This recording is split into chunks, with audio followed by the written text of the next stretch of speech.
a good lap. It's a good fast lap.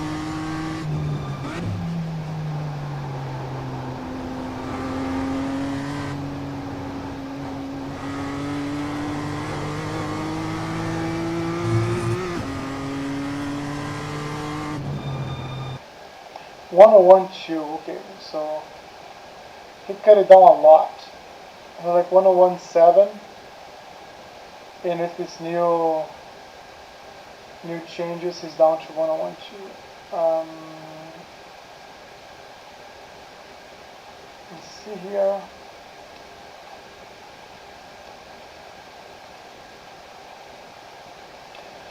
Yeah, let's maybe do like a few laps before he joins, just like to get our brains around what we were doing before, and yeah.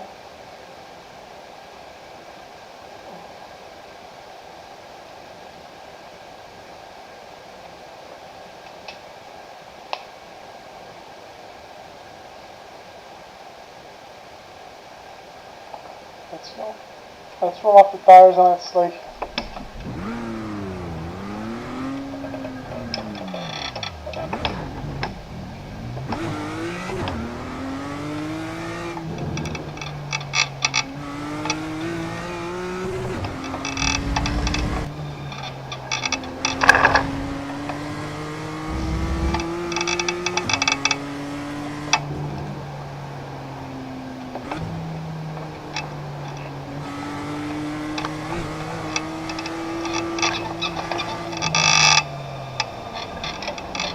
Like, I see it's too late on the brakes when I completely missed like the inside there.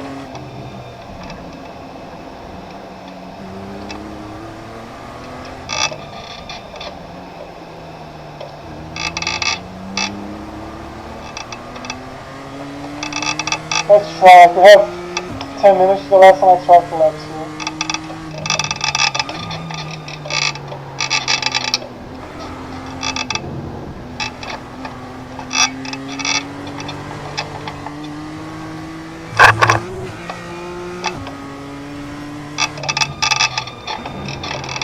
I'm too late on the gas here. Too late.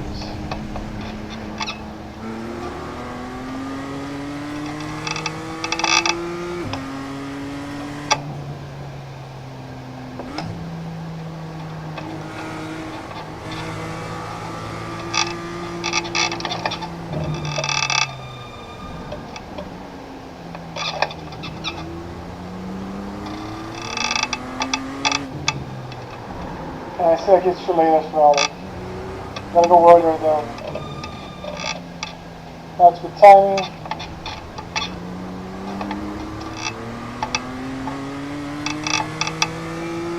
Let's push it for more laps.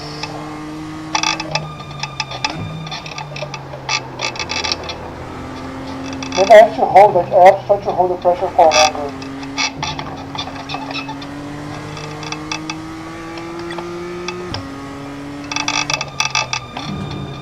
Too much pressure here. Slow down the car too much, you see. I'm gonna use the entire track. Not enough here because I was too slow. And that's what we're talking about braking efficiency last time, because like once you get one piece wrong, then everything that follows is just like at risk.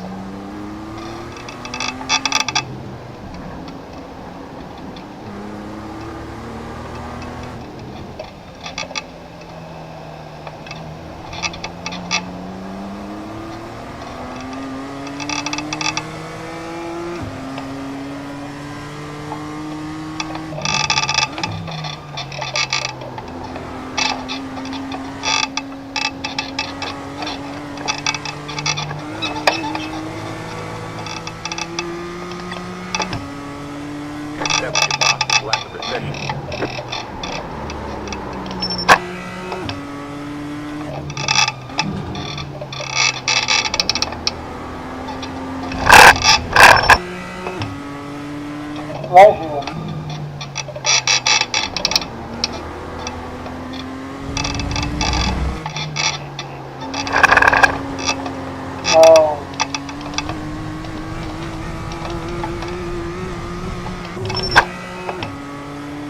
right here. I feel like I have to hold for longer. The brakes. Let's try again.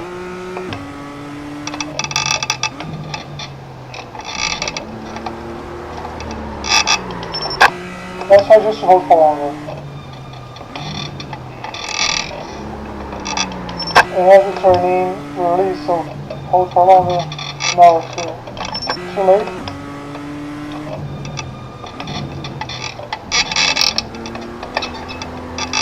Almost set.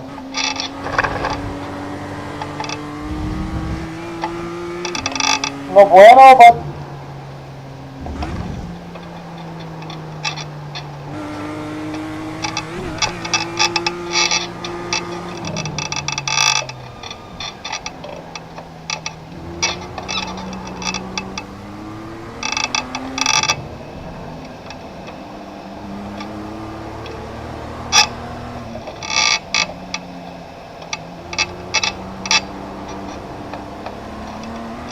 okay, this wasn't a good lap, but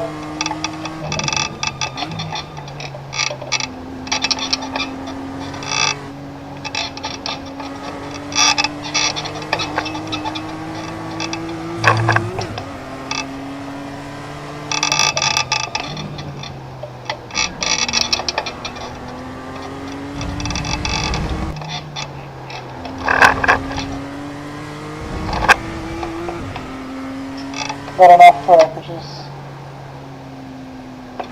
silly.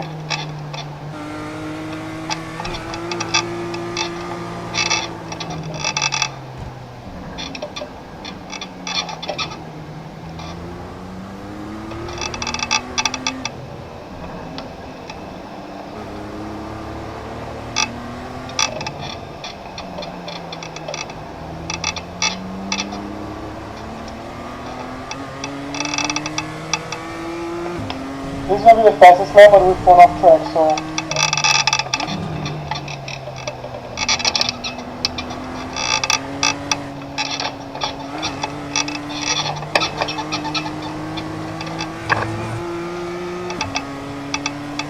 Feedback, flat for you.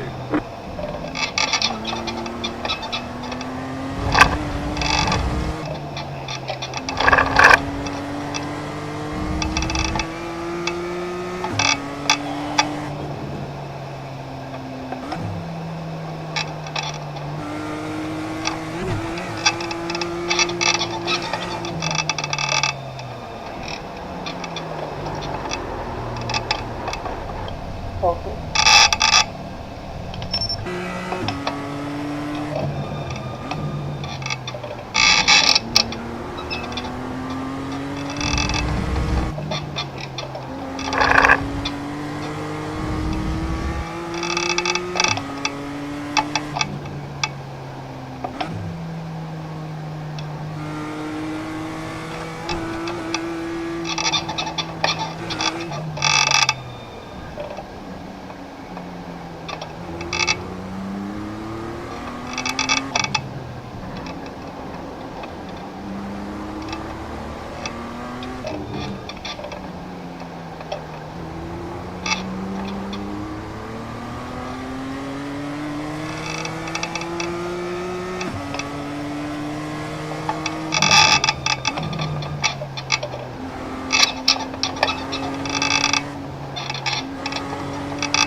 Just finish this lap here. He's ready already, not gonna make him wait. Let's see if we can bring this home.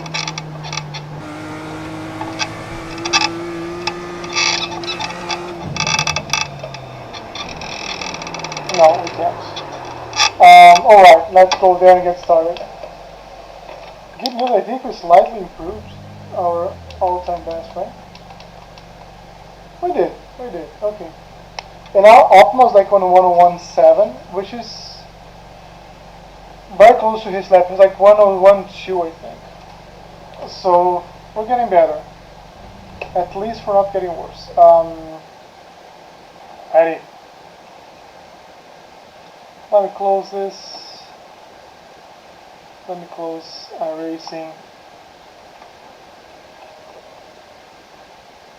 And he's gonna call us.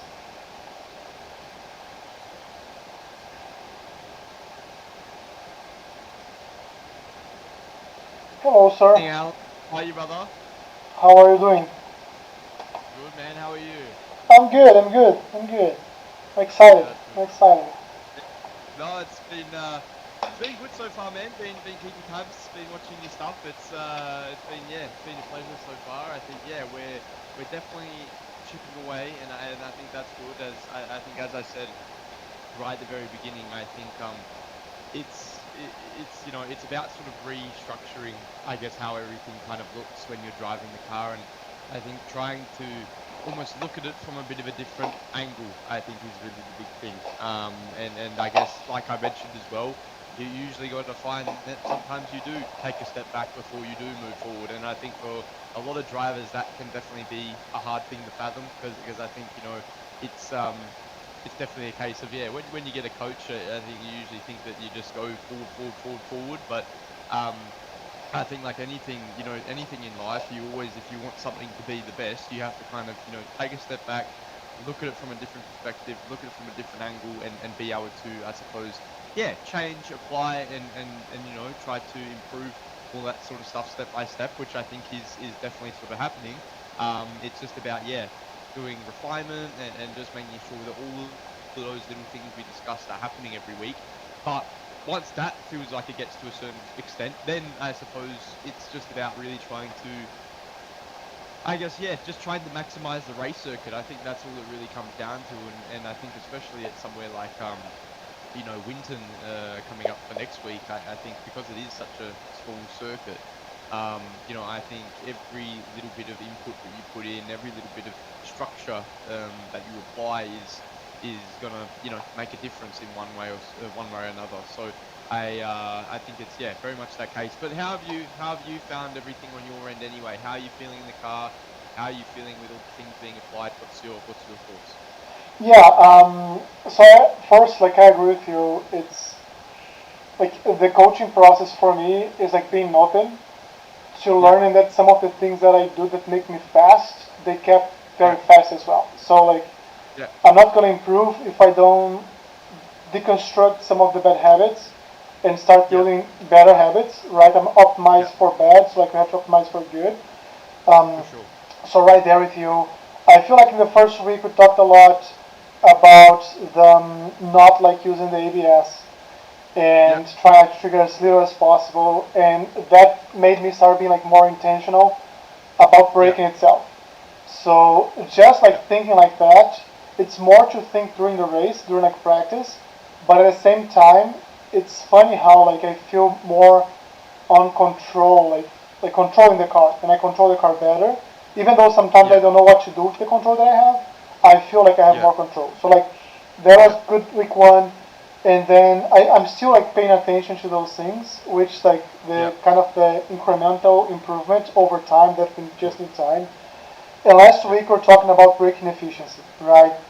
yeah, So trying to be like not only consistent, not triggering the ABS, but like with the percentages. So mm-hmm, for this week, I tried to see like I even had like a notepad open on the top right of my screen mm-hmm, with like, hey, here are mm-hmm, the peak percentages that he has in each one of the yeah, corners. Let's try to get as close as possible to that. And it's another yeah, layer of being intentional and trying to be consistent. I'm yeah, not gonna lie, like I think I did struggle more like yeah, with improvement this week than past week because okay, it's like the feeling in the pedal, like in the position there, um, yeah, to hit like those things consistently. But on mm-hmm, the other side, like I'm working towards that. So I know like I'm missing the marks, but yeah, I know what's going wrong. I know like it's more pressure, it's less pressure, and the for other sure. thing, the other thing like that we talked a lot about last week, and this Mm-hmm, one thing that I'm trying to work on, but I still don't think I'm quite there yet, is sometimes just holding for longer. So like Correct. I have a tendency to, okay, like this is a 45% like braking zone, I'm going to try to get that, and then I can get like 45-ish like every single lap. But when I look Yep. at your curve, your braking curve, you go like Yep. 45%, and then you hold there like for a couple meters before you Correct. start releasing. And I have the Yep. tendency of like hitting there and immediately start releasing, which Yeah. just screws up everything that happens after. So like I know what's happening now, which is good. Like before, I couldn't tell. Now like like I missed the apex here, not because I had the wrong brake pressure. It's just I didn't hold Yep. enough. Yeah, no, exactly, and that's really I think the big thing. I suppose that will take a little bit of time and probably a bit of a topic as well for us today is that holding the brake and I guess just keeping a consistent pressure the whole way through the braking zone. As we've kind of said before, it's really comes down to just literally just before you're about to turn in, or even intertwined with when you're actually turning into the corner. That's the point where you drop the brake pretty much. Any point before that is basically there or thereabouts too early. Now, when we speak about open wheeler cars, right? So if we're driving Super Formula Light, F4, all these different types of cars, that's applicable, right? That's what you want to be doing if you're driving an open wheeler car. But again, we've got to think about it in the sense, well, what's an open wheeler car compared to a BMW M2 or a GT3? We're using mechanical grip in a tin top, whereas in an open wheeler, we're using aerodynamic grip. So the way that the car reacts in braking zones, obviously you're a lot lighter as well. So the big thing that's always usually going to tend to happen is that you can brake a lot more aggressively, but you can come off the brake as well a lot more aggressively too. And that's going to give you this feeling of you just literally jump on the brake, you trail off straight away, you get back on the power, that's your corner done, right? But I think it's just about, again, this sort of depth of field, or I guess speed sense that we have that we don't realistically get in the real world. And you know that exactly, right? By doing the lemon stuff, you know how it feels to be going fast, how it knows to be going slow into a corner, how it feels to know how the car slows down coming into a braking zone, right? You know how that sort of feels. You don't get that same feeling in the sim. And that's the biggest problem that a lot of people run into, is that they react to the feeling that the car's giving them, but sometimes that feeling that the car gives you back on iRacing isn't exactly what you want. You don't exactly want to feel like the car is going, well, you don't want to feel like it's going slow on the entry of a corner. You want to almost feel like the car isn't actually going to stop, but it perfectly stops exactly when you need it to. That's the feeling that you kind of want to get used to, because again, you feel that in real life, but you've got so many different sensors around you. You feel the vibrations through your body, you feel, a big heavy car around you, you feel the speed washing off, you feel the speed not washing off. You feel those things in real life, whereas on the sim, it's impossible to feel those things. So I think the big thing is just continuously getting used to all the little things, and learning how it affects what you feel, it affects what the lap time does, it affects, what the car does as well, and it affects your consistency too, which I think realistically is a big thing. But I suppose this week is almost a little bit of a follow-on from last week, but it's all really to do with timing this week. Now, I think the big and amazing thing I saw is, as you just explained, pressures were fantastic, right? Pressures were really, really good this week.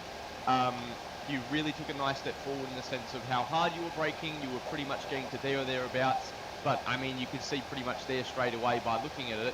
You just explained what exactly is going on. You're getting on the brake maybe a little bit too early. You're hitting your peak pressure perfectly, but you're just bleeding the brake off a little bit too soon. And you can then see there the reaction is that, yeah, you get on the power earlier, but look how much longer you're holding that throttle for. You get on it earlier, but you get the full throttle later, right? And where we look at where 900ths of a second is in comparison to each other, it's in the little moments like that. But I guess my big question for you, just to help us kind of break this down a little bit, is like, what are you feeling in the car to make you want to bleed off the brake? Like, what's your feeling in the car that makes you want to do something like that? Is it the feeling of, I suppose, feeling like the car's already slowed down? Is it the feeling that you're already trying to rotate? What do you feel like is the reasoning behind a sort of input like this, for example? Yeah, so like what I feel about this car specifically is if you have like the full like the top like brake pressure, it doesn't turn in as well. So like when I feel like I have to start turning in, and I don't know, like maybe the data is showing that like I start steering as I start lifting the foot, Um, Yes. and a Okay. lot of Yeah, times, you do. right?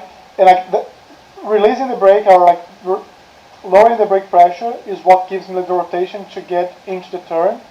And Yes. what I do like between one lap and another is sometimes I miss the apex by a lot.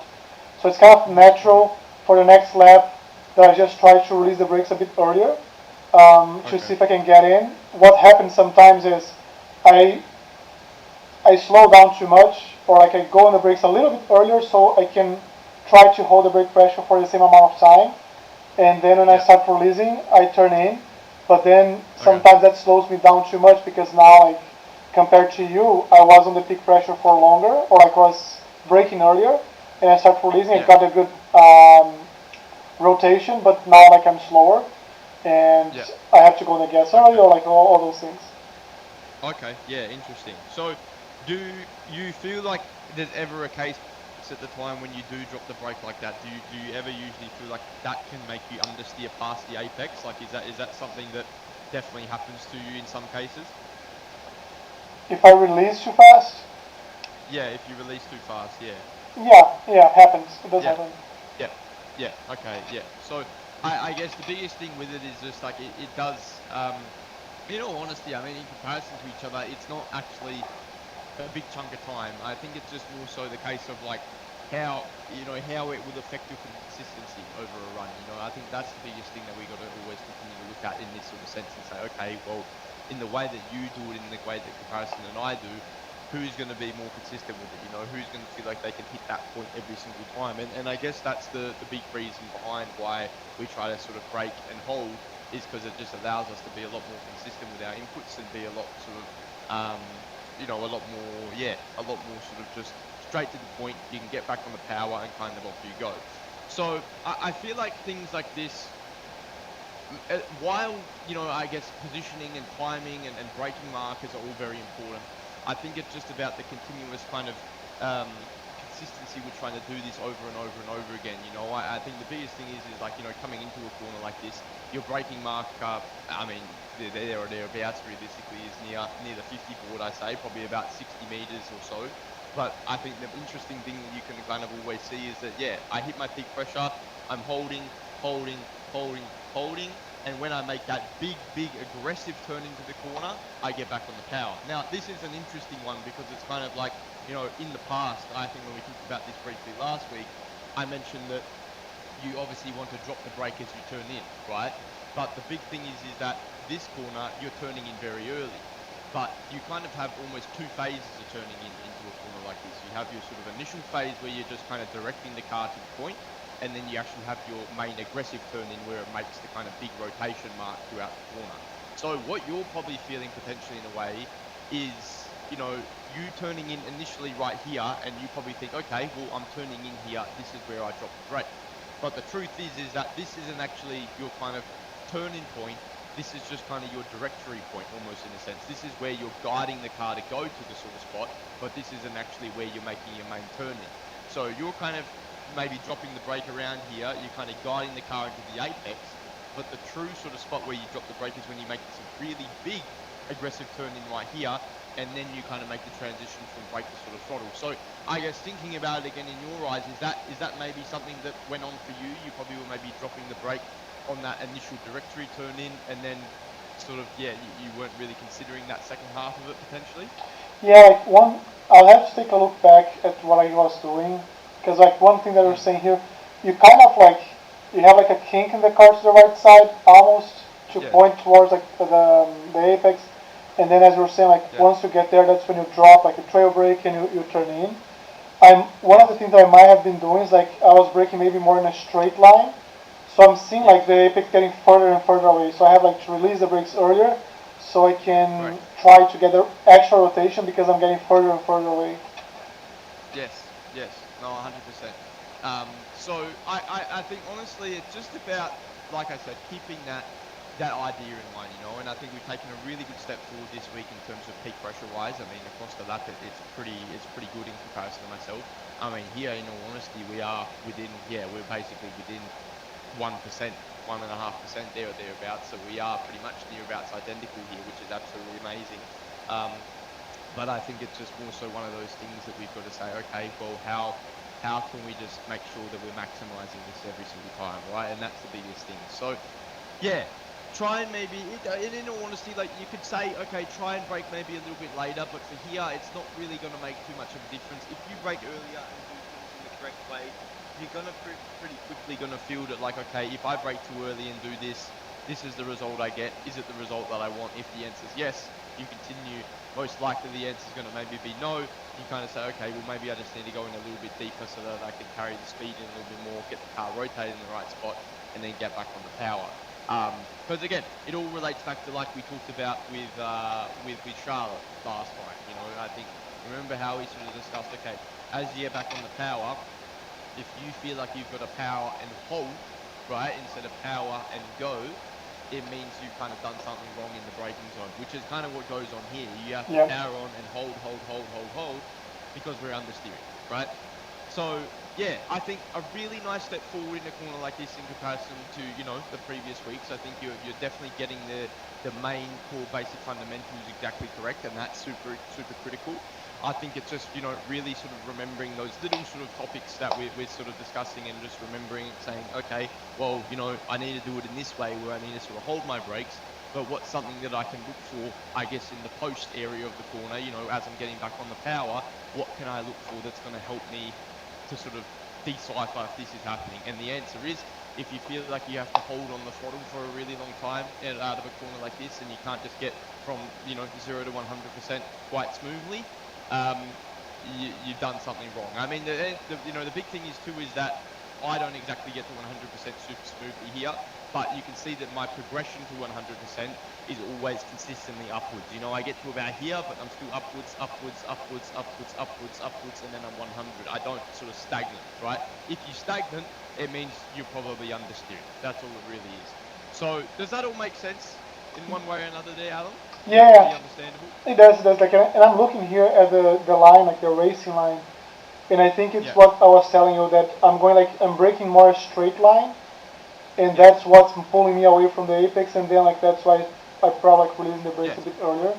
So I'll try like to do Yes. this like light kink to the right, holding the brake pressure, Yes. and see if that Yes. helps. Yes, like kind of angle into the corner a little bit. Yeah, I know what you mean. And I guess the reason behind that, like why you would do something like that, it's all due to weight transfer, right? You got to think about how the weight moves around the car consistently, I suppose, in one way or another. If you are driving into a corner in a straight line, you think about where that kind of, you know, that weight transfer sits, that kind of bouncy ball that we sort of talked about a little bit. You know, I think the biggest thing is that, you know, when you're driving a straight line, obviously, yeah, power's coming from the rear wheels. That bouncy ball, that weight transfer is going to be sitting more central of the car, right? It's going to be sitting somewhere around the middle, but a little bit to the back, obviously, because, you know, the wheels are giving you drive. Now, if you're more so like angled into a corner, if you're kind of kinked, the weight's already going to be kind of loaded up in the sort of direction that obviously the corner is going to be going. So let's say here for P1, for example, if you're kind of kinked slightly to the left, angling a little bit more outside, what you're probably going to find is that, like, you know, well, as you're coming in, kinking to the left on the outside, those left-hand side wheels are already going to be kind of loaded up because you're already loading one side of the car up here, which already means that by the time you go to brake and turn in, the weight's already there, right? You don't have to kind of, although it all happens within milliseconds, it's that little bit of extra time that you never even see, but it's that extra little bit of time that is going to make a difference in the sense of what the car does, how the car reacts, and the result that it kind of gives you. It can all make a little bit of a difference, just literally because a sort of philosophical bouncy ball is sitting on the one side of the car rather than sitting in the middle, right? So yeah, that's actually a good area of topic as well for you that you feel like you got to kind of angle a little bit more into the corner. It's very subtle though. It's not something that you really sort of see or notice quite dramatically, but I think it's just something as well to keep in mind that can definitely be a helping hand. I think more so it definitely helps in the tin tops, but really it does help quite a lot in the actual open wheel cars as well, because you're trying to get weight shifted really quickly in an aerodynamic car, and of course you have a lot less weight to work with as well in an open wheeler car in comparison to a tin top. So the weight definitely transfers a bit better in a tin top, but I think in an open wheel we can definitely help you out quite a lot. So yeah, that's an interesting sort of topic as well for sure. But yeah, does that make sense to you? That whole kind of turn one section, is that pretty clear? I guess where that little bit of a difference is for you, and I suppose where that consistency can come from as well. Yeah, absolutely. Yep, awesome, great. Now T2 is an interesting one here because I think like this week in terms of braking zones, it's a little bit different to what we've kind of been looking at so far. At someone like Charlotte and obviously prior weeks before as well. I think the big thing is that like these corners here and what I sort of saw in your lap from when I checked last night from your other lap that you ran. I think the big thing that I could notice in between here is that you definitely made a little bit of a switch, overnight. Well, I guess throughout your day, but I think the big thing is that here you were trying to kind of have a little bit more of like the peak, hold and trial off sort of pressure, whereas you don't really need that sort of pressure for a corner like this. You don't really need that structure. Now, this is why, a lot of people always say that they, driving a lot of different cars always really helps, because I suppose this style almost in a way of how you do this braking zone coming into T2 here is actually very kind of equivalent to what you would be doing in an open wheeler car almost in a sense. And this is the sort of one thing that a lot of people really sort of, I guess, love about, driving cars like, F4, F3, open wheel cars, and then being able to come back to the BMW or come back to a GT3 or, vice versa, is that all these little qualities that you learn from different cars, all these little structures that you learn from different cars, in one way or another, even though they're completely different sort of, cars to each other, one's got wings and slicks, and then the other one is a bit of a bathtub on wheels almost in a sense. But, I think it's very much a case of between the two, they can be very, very handy in helping each other out and giving each other kind of assistance in the sense of like your structure can work in both cars really in one way or another.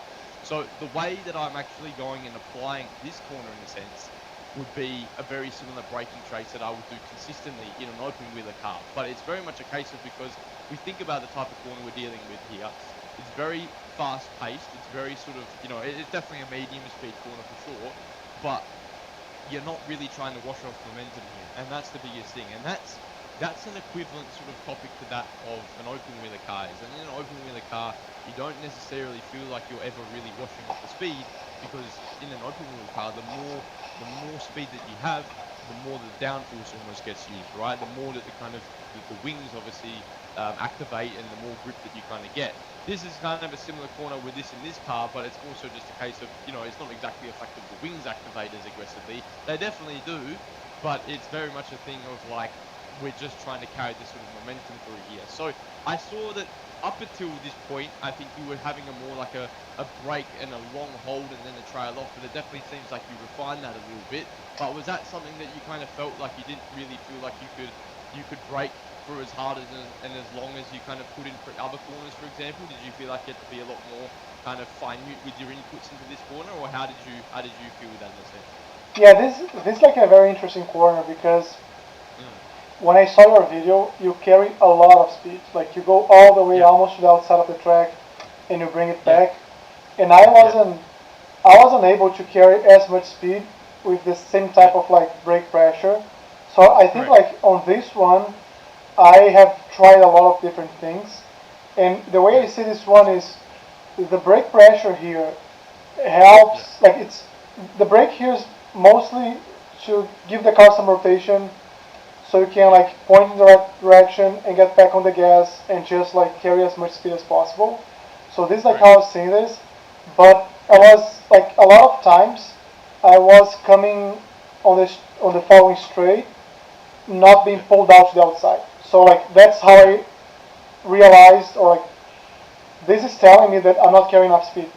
And I was trying like one thing here, braking a little bit later, opening up a bit more. I tried a bunch of different things, and I think I'm still trying here. I don't think I'm still doing something consistently here, because I haven't been able to get that good feeling as like, okay, I carried as much speed as I could here, and like this felt good. Yes, no, for sure.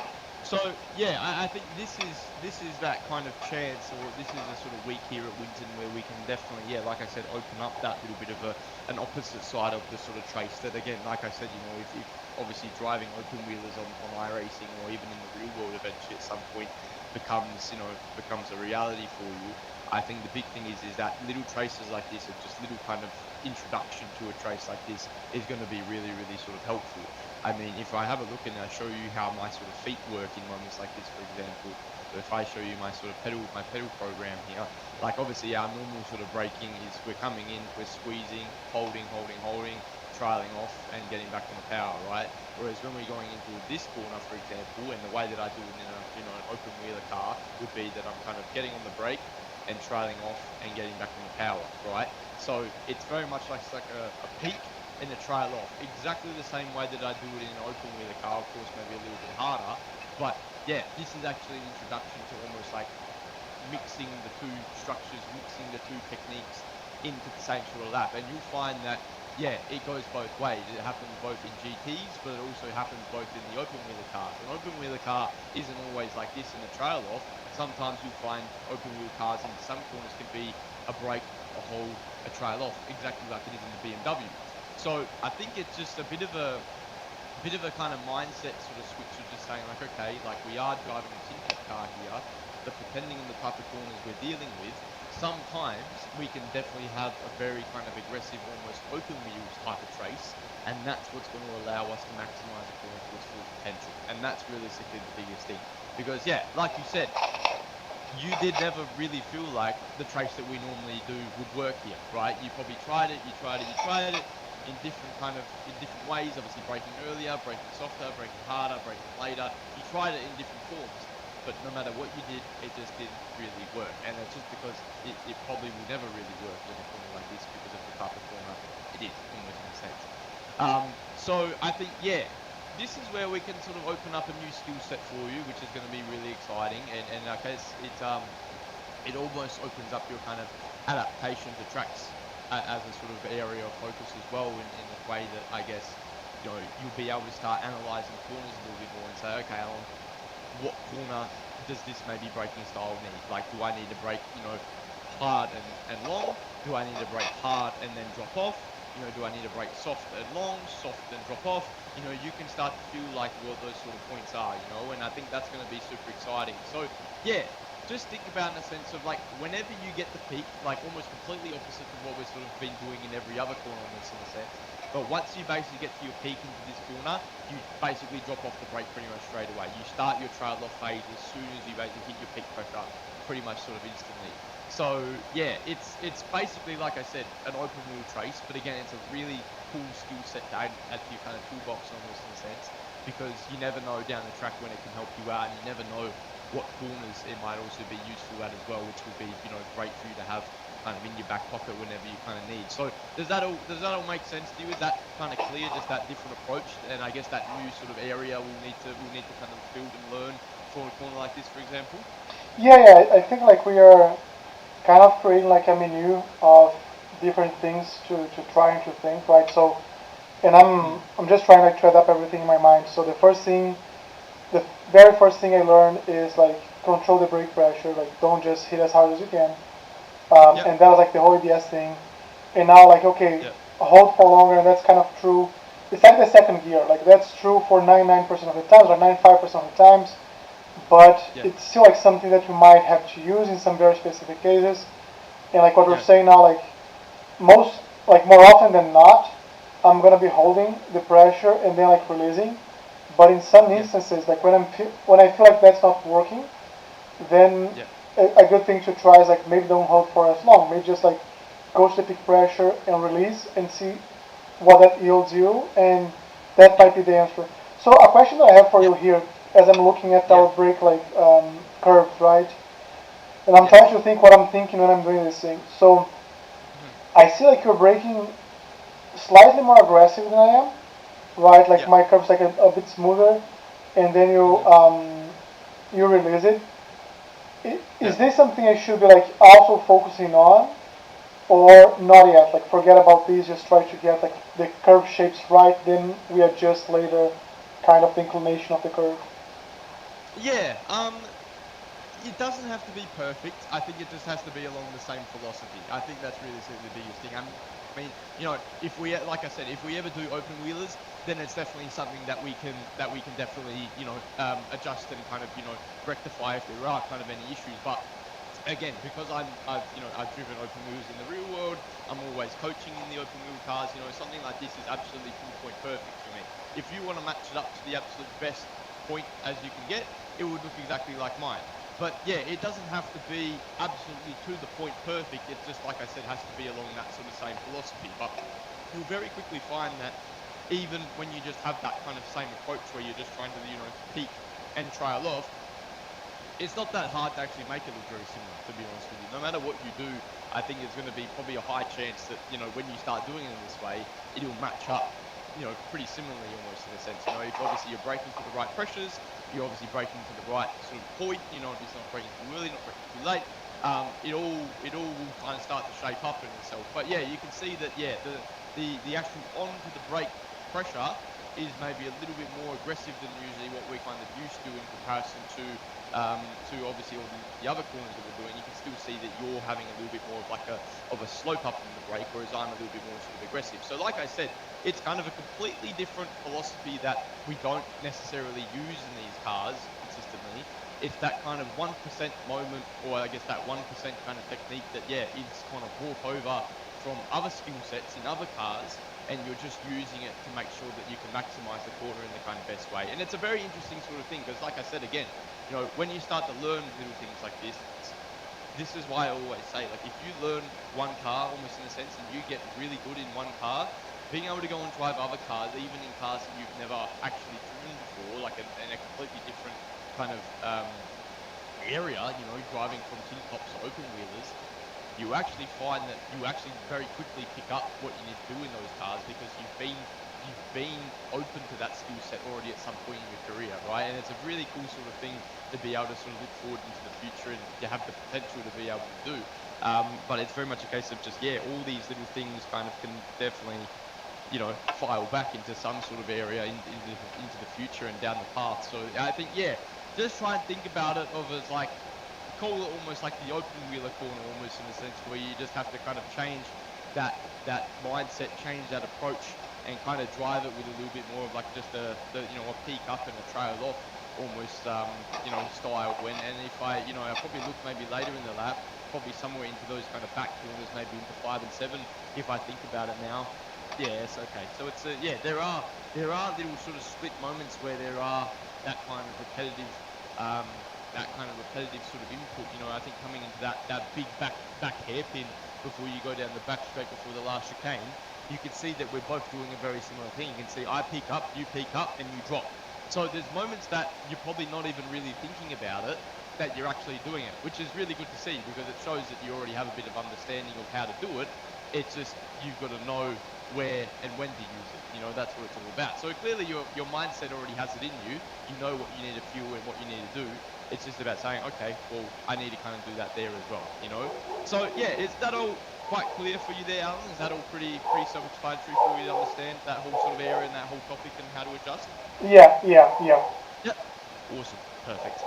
So yeah, that'll be exciting. I'm looking forward to see how that kind of grows over the next sort of week. And yeah, again, like I said, you know, keep it as something exciting because in one way or another, if the door ever does open eventually at some point that you want to do open wheelers, it gives you a bit of an understanding and an idea of, okay, well, this is how I almost drive a full-blown open wheeler car if I ever would want to do that. So that's obviously super cool to be able to do. This 3 and 4 sections, so the long left-hander. I think honestly here, it's a little bit of timing, but just I think of a little bit of like a different, again, like a not really a different sort of structure, but a little bit more of like an alternative kind of structure. And that's why this track I always find very interesting because it kind of makes you have to adjust what we're usually used to be doing at all these other tracks in almost one way or another. And it usually has to make you kind of, yeah, make an edit almost in a sense to your kind of inputs to make a corner work in the sort of best way possible. So here, for example, obviously the way that you're kind of going about it, you can clearly see that you're just trying to do a brake sort of late, a peak up, you know, a trail off, and then you kind of, you know, you sort of hold the brake in position and then you trail off and get back on the power. But the problem is that if you try to obviously do that, and you, I guess, are trying to do that too early, or you're trying to even do it too late, you're going to run into issues very quickly. Because the problem is, if you do that, like just as you get off the throttle all the way over here, if you hit the brakes just as you get on the sort of, well, if as you just get off the throttle here, if you hit the brakes right around this point, you're going to feel like the car's going too slow by the time you got into the corner, right? And you're going to feel like you're carrying no speed. So by the seams, what you're sort of doing is you're lifting off quite early, but then you're kind of giving it a really, really long period of kind of coasting where you're just rolling into the corner, and then you kind of hit the brakes. So the kind of fix to that is that, you know, as we always say, we never really want there to be any coasting, right? We don't ever want the car to feel like it's rolling. We always want a car to kind of feel like, you know, it's got something going on at all times. So what you almost need to do here, a little bit in a sense, again, it's not the same as the previous corner, but again, it's a little bit of an adjustment of technique from what we're usually used to. But in one way or another, you almost want to like be squeezing into the brake, hit your peak somewhere in the middle of the braking zone, and then you sort of start to trail off as you normally would in our normal sort of area. So it's a bit of like an inverted brake trace almost in a sense. So instead of braking and getting to the peak around here, you can see for me, I'm braking, squeezing into the brake a lot more, peaking in the middle, and then kind of trailing off, and then obviously getting back on the tower somewhere around over here in the middle of the sort of corner. So it's very much a case of just like a, you know, for example, if you're coming up to a brake, to a traffic light in your road car, right? You're coming up to a red stoplight. The way that you kind of squeeze into the brake, obviously you start initial braking as you kind of, you know, you say, okay, well, I'm wanting to stop the car now. The way that you kind of squeeze into the brake a little bit more and like negatively curve it upwards, that's kind of a way that you kind of want to go about it in one way or another sort of here. And again, I think this track really, man, like in comparison to the last two we've looked at, it opens up a really big new branch of kind of side techniques that you can almost use, you know, little differences in what our main core structure is of the, obviously the brake, hold, the trail off. You can really see that, you know, from two corners back to back here, we're doing something completely different to what we're usually used to. But again, it's just that topic of knowing, okay, well, what areas can I learn? What new sort of structures can I learn? What new things can I sort of apply? And I think the big thing with that as well is like, okay, well, where does it need to apply to? Because of course, doing something like this, as we know, it isn't going to work for every single corner. It's a bit of like a one-off corner almost in the sense that you do this. But there's going to be a lot of tracks that we'll probably look at within the next few weeks or even into the future where you probably see that you have to do a similar trace to this, and you can always look back and say, oh wow, okay, well, this was very similar to this corner at Winton, turn 3 and 4 at Winton, basically exactly the same. Let me try and do the same thing, right? And then it'll kind of work. But again, if you try and do it in a sort of other sense, it's a little bit light. It's a little bit obviously a case that you lose some time. So I guess when you're driving these corners, I suppose in a way, Alan, like do these things maybe cross your mind a little bit? Do you kind of almost feel like, okay, like the way that, you know, I've learned so far and the structures I've learned so far, they don't exactly feel like they work as well as they should? Like, is that a feeling that you felt, I guess, a couple of times maybe doing your lap so far this week? Yeah, like I think everything for me, like in the braking space, is very new, right? I've watched like 1,000 videos about like 1,000 different techniques, so it's not like I have never ever heard about something like that. It's completely like news to me. For sure. It's more like when I think, and that's the beauty. Like that's why I like the coaching sessions. Is like you are looking into these things and help me connect the dots and showing like, hey, here is the time that I have to use that thing that you like heard at some point, and like here's the explanation and here's why. So to be very honest, like what you just said is kind of news to me. Like I have always heard about picking early the pressure brakes and then releasing, and this one is one that we're doing like progressive on the brakes and then like trail braking. I even took notes here. What I think it's interesting is the more we work on these things, as you just said, like the more I'm gonna think, oh, like this feels like that Winton turn or Winton corner that I did this. So like because I've done once, because we talked about it once, and because I tried like multiple times during that practice session, next time it happens, or next time like next track I'm trying to do something and I realize it's not quite there. Now I have something else that I've actually done that like, okay, like this is now I fully connect the dots. Like it's not something, because right now like I have I have seen like 1,000 different techniques, right? And the problem is like how to connect those to reality, like to the things that we're trying to do. And I think that's kind of the beauty of this. But to your point, this one much similar to the past one, and I think like that's one of it carries to the next one. So I was doing something different almost every single time in the previous corner. Yeah. So I'm reacting differently every single time into this one, and Yeah. I was feeling that like sometimes I felt like, oh damn, I started slowing down too early, and that's either because I went on the brakes too early or like I released the throttle too early, and then I was feeling like it was super tight, which was not like the good angle. And sometimes I was going all the way on the right side, or just like go off track. Like, okay, that was too late. Yeah, no, for sure, for sure. So like I genuinely just feel like through a section like this, because like I said, Alan, like we never want to be rolling, right? We always want to have something going on all the times. You feel like you're kind of doing a negative curve on everything. You're doing, like, if you peek your eyes down to the throttle there on the bottom left, you can see that coming in for me, like I'm negatively curving down on the throttle, so it's not just like a complete drop off the throttle and then a brake. You can see, look at this.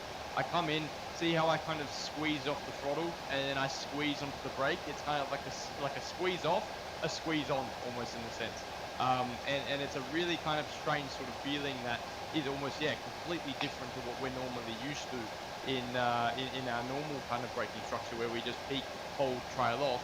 But again, you think about the kind of corner we're dealing with here, it's a completely different sort of corner to that of basically everything else we're used to. You know, we're used to our kind of normal, you know, 90-degree kind of right-handers, our kind of, our hairpins and all this sort of stuff like that. This is, a long-winded radius corner, but the problem is that, like, you feel like you're winding for a really, really long time through here, and it's just a case of like, okay, well, you got to think about it logically. Imagine if I brake hard and hold, the car's going to be going too slow. If I kind of lift off the throttle and roll, I'm going to understeer because I'm going to be coasting, and it kind of just opens your eyes to like, okay, well, these techniques won't really work very well for me. So like you said, what's one of those kind of, hundreds of structures that I maybe had a look at that maybe I could start to apply? And this is the one that we kind of got to use. Again, like you said, this is the beauty of doing what we do, is that it kind of opens your eyes to a different sort of situation. But again, it's about us going through and sort of saying, well, this track requires this track requires that, and like we've seen so far, the two tracks that we've been to haven't required it yet, so it hasn't been a topic of conversation, but now it does, so here it is for you, so it's very much a case of, just trying to, even in yourself, as, weeks go on, and as a driver practicing in your own sort of sense before we obviously do catch up, try and think about it from a sort of third person perspective and sort of say, okay, well, this is the way I'm doing this corner. This is the way that I'm applying my structure. Of course, you always sort of start off with saying, okay, well, I'm going to go and do the kind of main core structure that I know. You brake, you hold, you trail off. Then you analyze and you say, okay, well, do I feel like this is working? If the question's yes, if the answer's yes, then that's great. You keep doing it. But if the answer's no, then you kind of say, okay, well, what do I feel like maybe that what Gianni's told me, or maybe information I've heard in the past, what do I feel like might work for this corner a little bit better, that I can probably gain just a little bit more sort of time in comparison to what I've sort of been doing? And that's the question, and I guess the conversations that, when I was definitely younger working into it, and to this day right now, there's definitely cases where I have to learn new tracks.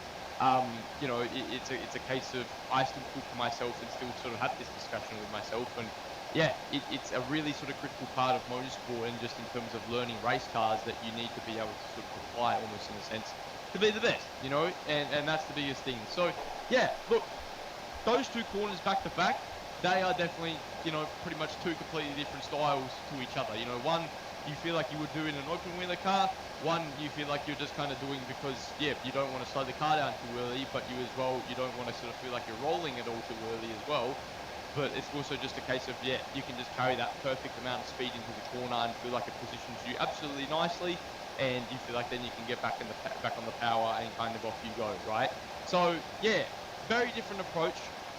An interesting approach, I think, is the biggest thing as well. But I think more so than anything, it'll be a really, really sort of good one for you to learn, and I guess to go forward. It's a nice time after everything we've discussed so far in the last couple of weeks.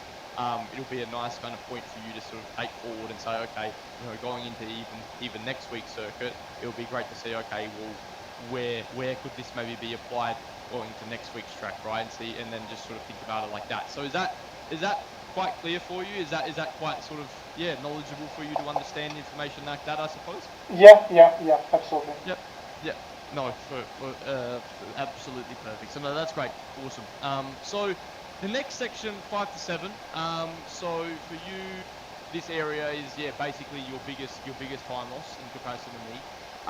Now I think you can see that it's actually very interesting to kind of see, because you see that in a corner like coming into 5, when we look at this initial braking zone right here, you can pretty much see that exactly what we just discussed in T2 you're doing into T5, basically, in a way. I mean, you look at that braking zone there, so you look at the red, and then you look at the red here, or you look at the blue here, sorry. Look at how my blue is, and look at how your red is here. They're basically the same, right? So you're already experiencing those feelings, as probably you're just not even really thinking about it in that sort of way, right? So in one way or another, your mind already knows how to apply these sort of techniques. It's just more so a case of, again, like I said, using them in the right area. But that's also very important too, because it shows me that you are trying new things, you're trying different things, and you're trying to see, okay, well, from my ideas of what I have already, you know what you need to do. And of course, that's a super critical thing. So yeah, very, very great in that sort of sense. Of course, it doesn't really work for the corner we're dealing with there. But I suppose coming into that sort of T5 area, of course, it's all about the kind of exit that you get out of, I guess, T4. So depending on if you're kind of quite close to the curb on the right-hand side, or you're sort of going around the curb on the right-hand side, sort of coming in the entry. So, by that area, I'm sort of more so meaning around sort of this point right here. So depending on whether you kind of, come in off the curb and you're a little bit more to the right, or you're like where I am on the left, obviously you can cross over that curb absolutely, to the point of just before you hit the curb, you can keep it nice and flat. But then, obviously then it pushes you out sort of to the outside of the corner here. Now, sort of very similar situation, just a little bit more aggressive, I find this corner is in comparison to 2 and 3 and 4. But you can kind of see how we're not exactly getting to kind of peak pressure like instantly. We're kind of like braking and sort of curving off a little bit in a sense. So that's just kind of the gist of this circuit almost in a way, man, is that like where the braking zones bar maybe, T1 realistically. T1 is the most, normal braking zone that we kind of have coming into this corner. Probably the same thing coming into turn 8 as well. That probably just looks like one of our normal braking zones too, as you can probably see. So as you can kind of see there, it's a little bit, or in a sense as well, to be honest with you, it's a little bit more of a peak and a trail off. So to be honest, I mean, when we look at T1 is realistically our only kind of consistent, normal, structured braking zone that we're looking for. But then you can see T2 is different, T3 is different, T5, 7, 8 is kind of different almost in a sense as well. But T6 is probably the only most normal one again, but you can still see that it's a little bit still strange. But yeah, you definitely can see how there's a little bit more of a curve coming into the kind of braking here, and it's for that same topic again of just like, if we hit the peak too hard, we're going to watch the speed off the car too much, and we're going to feel like we get down to the apex and feel like we're absolutely crawling almost in a sense. So the big thing is we just have to be a little bit more like progressive with the brake, but still more so just a sense of like you're adapting to what the kind of car's feeling a little bit through the corner. I mean, that curve doesn't exactly look absolutely perfect by any means. I mean, it's a little bit of like an up and a down and an up and a down, but the thing is, like, when you think about what's going on into this corner, is like you're always consistently adjusting to what the car's kind of feeling, because you're coming in out of here, you're basically dabbing the brake, and then from here you're sort of squeezing up to your pressure, you're holding, then you're pretty much trying to sort of turn in, and then the car's trying to snap away from you, so you have a little bit of like a reapplication slightly to hold the sort of oversteer that you're getting, and it just is a little bit of like an adaptation type of corner. And then of course, second gear we are using here as well, and I will explain obviously why as per our normal sort of stuff. But yeah, I mean, again, the sort of same situation sort of applies. Did you feel like there were ever cases where the car slowed up too much, or whether the car didn't slow down enough? Did you definitely feel those things in the laps that you were doing, I suppose, in one way or another? Yeah, and in this Road. and in this session, it was like all the time, honestly, because like for me this was a trickier part, because as you just showed there, I think I have like 3 different turns with 3 different like brake behaviors, right? So this one, I feel like as we get out of the curb, of the Yeah. like when you're getting to the turn, like you have to go on the brakes as soon as possible. Otherwise, like if I don't, Yes. like if I go on brakes as soon as possible, I go long. I go very long here. Yeah. And then Yeah. I was kind of trying to find like the right brake pressure. I had like the percentage that you hit, trying to find like where Yeah. I should hit that. And I think like I even refined after like this fast lap, but I wasn't like consistent the entire lap to have that as my fastest lap.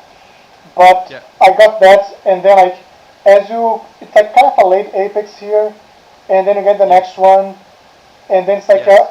a slight touch on the brakes and hold for a while until you release Yes. and go on the gas. And Correct. then the following ones, the one I struggle the most.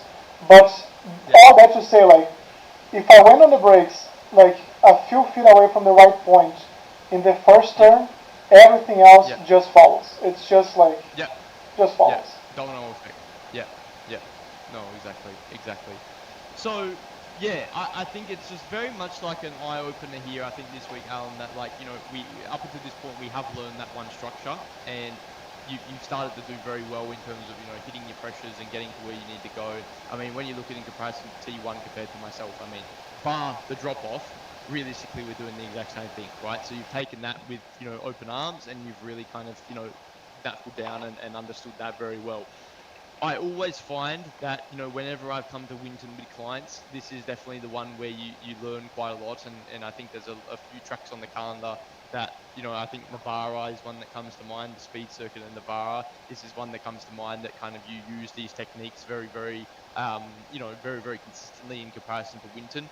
But I think the big thing is just like, yeah, this is going to open up a completely new kind of window of, I guess, understanding, and I suppose just understanding like, okay, well, how do I need to drive the car into a corner? What technique do I need to use in the corner? And it just opens up your realm of understanding a lot more as well, because it makes you analyze, it makes you adapt, and it makes you kind of understand a corner in a way that without this information, you probably would never kind of look at the corner in the same way ever, if we kind of didn't talk about this here today, in the sense of like, you know, now you're sort of always thinking like, okay, well, the way that Gianni's taught me to brake, this way doesn't actually work everywhere, right? There's some corners that I need to kind of do something different and go away from what's normal to make sure that I maximize the corner in the kind of best way. And by understanding that, that's what starts to make you a complete driver, because that adaptation is something that you require as you go from car to car, from sort of you know, area to area. For example, if you're going from, you know, let's just say dirt road to open wheel, from open wheel to dirt oval, you know, all these different things like that, that, you know, adaptation and learning and applying and adjusting, that's what racing's all about, you know. And that's what makes you one of the best drivers, is being able to consistently adapt, consistently understand, and know where you need to be and know what you need to do. So yeah, I think this kind of topic of conversation here today is a very kind of important one for us to move forward with, because I think it is just going to start to make you analyze corners a little bit differently. Of course, it'll be good to see, like, if there is at any tracks going forward now, if you kind of maybe think about a corner in a certain way, and you might try and do it in a certain way, but then we come to a lesson and say, oh, no, no, no, like, you don't need to do it in that way. We can do it still just our normal way here. And it'll be interesting just to kind of see how that kind of works for you, because I think it's a super exciting thing that as a driver, it allows you to grow and understand, you know, really, really well. So that's a really important thing. But like you said, I think here it's just, yeah, all the bit of a domino effect section. I think, you know, I definitely do my best to try and hold the brake nice and firm. I think just because of all the elevation, because of the camber in the corners, I think particularly through turn 6 to the kind of second braking zone just here, it definitely makes me feel like I want to, yeah, it definitely makes me feel like I want to kind of hold it nice and flat, but just because of the camber and the elevation, yeah, it's quite hard for me to do so. But again, kind of same with turn 5, is that, yeah, you know, I want to try and keep it as tight as possible, but the car's trying to snap away from me a little bit, trying to oversteer, and I can't really hold on to it. Now, I guess just the one little side note that I wanted to talk about quickly is just obviously that second gear, because, you know, we remember back to Alton Foster's, and of course the conversation that we had of, you know, obviously we want to try and keep third gear at all times as a bare minimum. And then of course we Charlotte, and we had that hairpin that was also a second gear.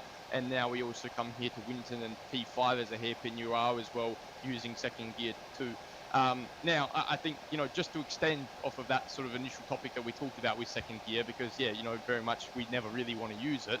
But I suppose, the way that we got to look at it is like some tracks, some tracks that we go to don't really require second because the minimum speed is always high enough for third to work, right? That's the whole thing behind it. And, obviously with the shifting and everything like that, it makes the car snap. So, second gear realistically isn't something we want to do. But, unfortunately for tracks like here at Winton, for like at Charlotte, corners like these one corners that we have kind of just drops just below that kind of third gear threshold that you kind of want to be in. And I suppose in one way or another, like staying in third actually bogs the engine in a way, but then shifting back to third too early also then gives you that little bit of snap, right? So very much like what the braking is like, you've kind of got to be able to analyze a corner and say, okay, well, if I want to use second gear in this corner, is there long enough for me to get back to full revs in second gear? Or am I going to have to shift into third too early, which is then going to give me a little bit of snap? If the answer is that you can hold second for long enough without it snapping, that's okay. But, there's a lot of corners that obviously third just works okay, but there's minor little corners like this where it also works as well.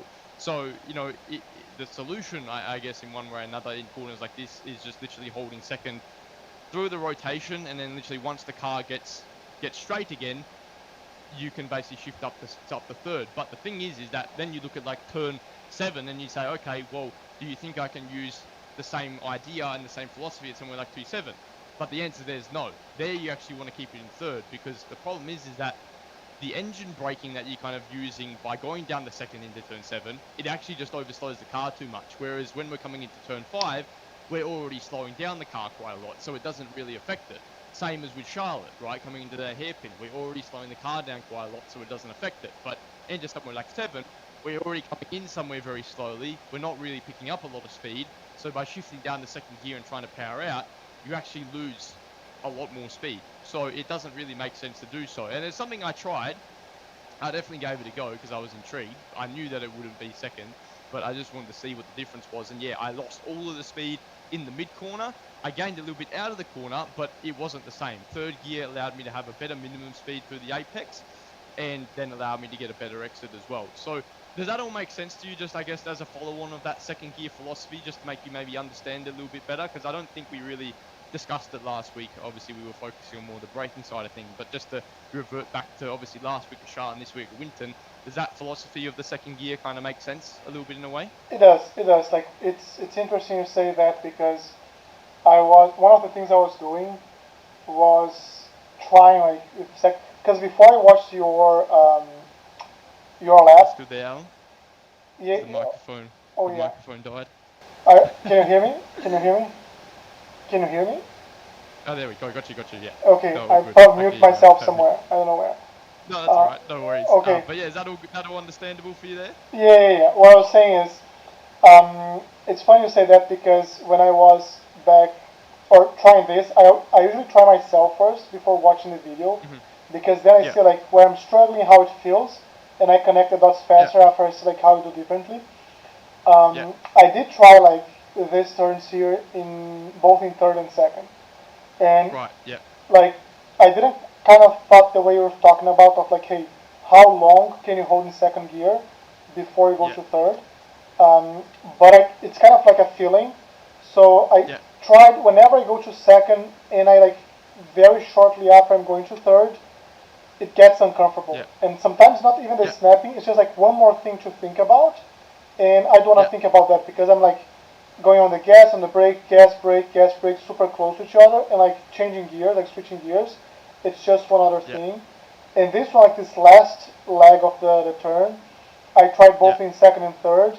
And even though like I kind of feel like the second feels a bit more natural, I can see in the delta how like the third just gains so much more time. So it feels like tire, but maybe to your point, like to feel like tire, I have to slow down too much. And then even though like I feel I'm getting more speed out of that, I'm not, because the delta just shows it. So it was kind of a trial and error type of learning here. And then when I saw you doing like you're doing third, like okay, third is the right choice here. Yeah, no, for sure. So Look, I think this circuit, man, is definitely just one that, yeah, literally opens up so many different philosophies, and it's really kind of cool to see because I always find it is a circuit that, I do find you can be so good with everything you're sort of doing, and this one is very much one that can kind of, yeah, throw everything out a little bit, but like I said, it has a really good way of teaching you things that other tracks honestly wouldn't, and again, it's just tracks like Charlotte and Alton where corners like this haven't really been apparent yet. So, there's been, I guess, in a way, no real reason to try something like that. But I think the biggest thing is just like this circuit does have it, and obviously this week it can bring up those conversations. But again, it's something that going forward into the future you can use to your benefit now. I suppose that's really the biggest thing, and you can use that as a tool that you will always kind of have. So that's a really, really critical thing. So no, I think that section there, like you said before, it's all about getting that sort of first section right, and everything else kind of gets right after it. I mean, those two hairpins, the left and right hairpin, realistically, they're both the same as each other. Just, yeah, keeping in third, you're just kind of trailing the brake, making sure that you're holding the brake for long enough and not kind of understeering past the apex. But again, it's all dependent on how you come into the corner, your angle coming into the corner, and how you do everything like that. But I mean, thereabouts between those two back ones, they look pretty much identical to each other nearly. I mean, maybe that sort of middle hairpin there just kind of can maybe flatten out the curve a little bit more and not make it as sort of sloped. But that third T7 one is pretty much perfect there or thereabouts. So that's all fine. So yeah, no problems at all. I think it's just, yeah, it's coming into the corner, and obviously that first initial braking zone, and then of course by the exit, because you can see that, yeah, on the exit of turn 5 you understeer quite a lot just out there. So it clearly shows that, yeah, that third gear is actually making you kind of understeer a little bit more, and that second gear shift down might actually help you to turn a little bit like Charlotte. If you felt like you kept third gear in that hairpin at Charlotte, you'd run into a few issues. I'd find, and it would go nowhere. It's the same situation as this almost in a way, but yeah, that use of second gear, a very important sort of area to think about. So yeah, look, I think another nice one to open up. I guess that topic of conversation, and then obviously that last 8 to 10 section. So yeah, you can see this corner is a little bit like, again, that turn 2. You can see that we have a little bit more of like a peak up onto the brake, and we're trailing off. But again, you can see how this sort of section is, I guess, and I suppose coming into turn 8, it's a very kind of long, sweeping, medium speed right-hander, very much the way that like turn 2 is, in all honesty. So again, if you felt like you would the brake, hold, trail off here, you would overslow the car, right? So you need to have a little bit more of like a brake, trail off, and then you can get back on the power, because you're not really trying to wash off too much speed. You're trying to keep the car flowing.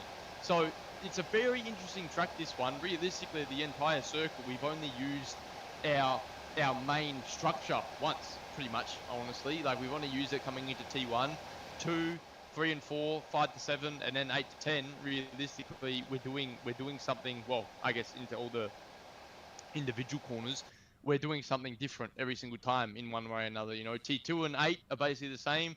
T3, it's its own thing. T5, it's kind of its own thing as well. T6 is obviously maybe honestly a little bit like T1, but then 7 is very much like it is at 8 here as well. So you can see realistically we're using like three or four basically different structures throughout this entirety of the lap. But if you're kind of sticking to the normal way of going about it, it's going to be quite hard to obviously get the lap time out of here, which is probably what the struggle was, I guess at the moment.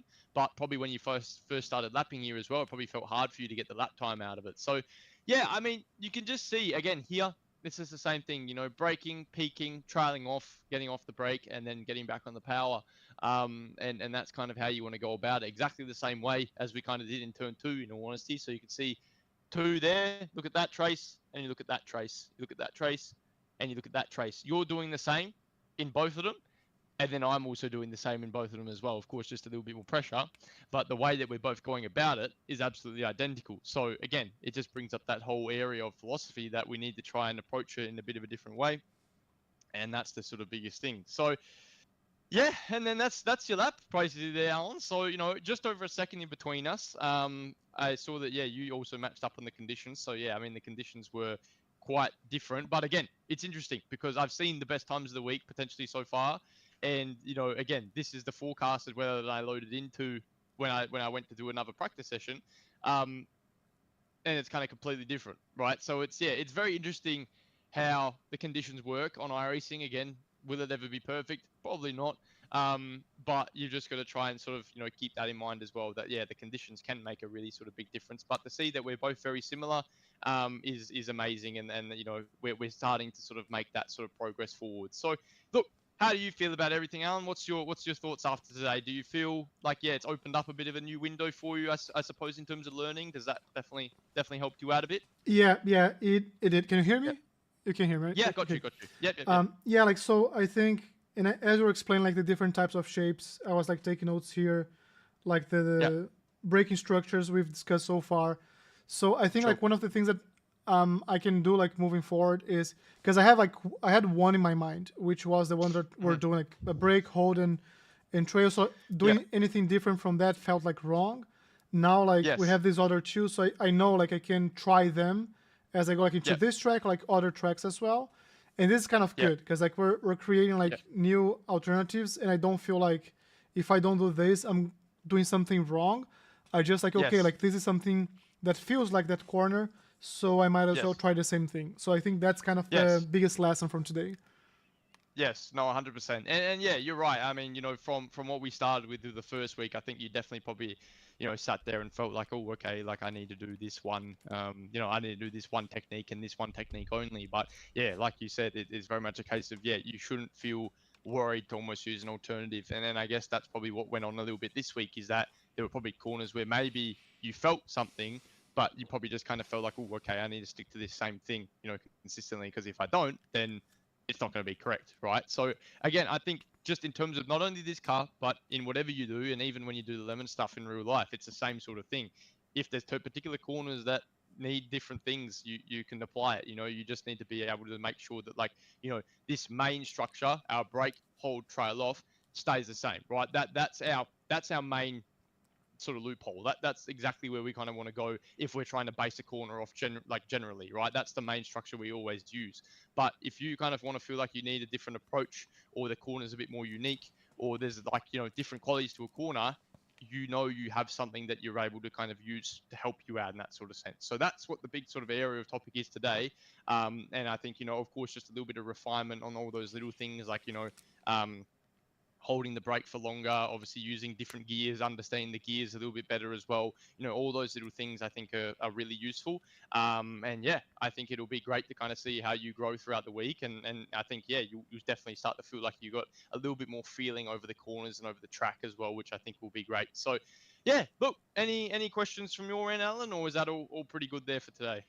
No, I think it's good. Like I think the only in this like maybe in curiosity question because you talked in the very beginning and I took notes here about like the Yes. mechanical grip and the aerodynamic grip, right? Yep. Yep. And like does this change as we move away from them choose like to the GT4, GT3s? Do they feel more like open wheelers or not really? Not really. I mean, I think the general thing is that all of these tin top cars, unless you start going to something like an LMP2 or a GTP, those are probably the only ones that start to kind of feel like they have a little bit more aerodynamic grip. But from 286 to Mazda to GT4 to GT3 to LMP3, all of the kind of, yeah, bulk kind of tin top cars, they're all using mechanical grip. The wings don't really do anything. I mean, you've got a rear wing and a couple flaps on the front, but it doesn't do anything drastic. So yeah, you're driving the cars with a more mechanical grip sense. It's literally only until you maybe get to something like the LMP2 or the GTP where they are quite light cars. That's how they've been designed. That's when it starts to feel a little bit more like an open wheel. But the techniques still stay the same. However, it does open up that door for what we talked about today, that a lot of corners are going to be the same in the sense of like you can peak and trail off, you can maybe squeeze onto a little bit more. So there's definitely a few things. And I just drove a GTP at Road America another day for another client.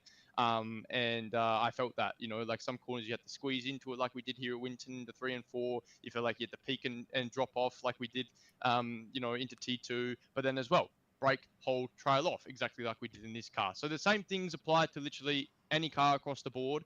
It's just about understanding, okay, well, how do I need to use it, when do I need to use it, and what corners do I need to use? And that's the biggest thing. So yeah, it'll be great to see you learn with this throughout the week, and I guess take it forward into the weeks to come. Yeah, look, I think making nice little sort of steps of progress here, man, and I'm really impressed. I think we just got to keep up the good work and just keep focusing on those little philosophies, and I think it will start to unfold as we go along. Perfect, man. I really appreciate it. I really appreciate it. Welcome, Alan. No worries, brother. Alrighty, all good. Well, enjoy the rest of your stream. You take it easy. Have a good rest of your week, and any questions, you let me know as always. Okay, thank you. Appreciate it. Thanks, Alan. Good night, brother. See you, man. Night. Bye. Bye-bye.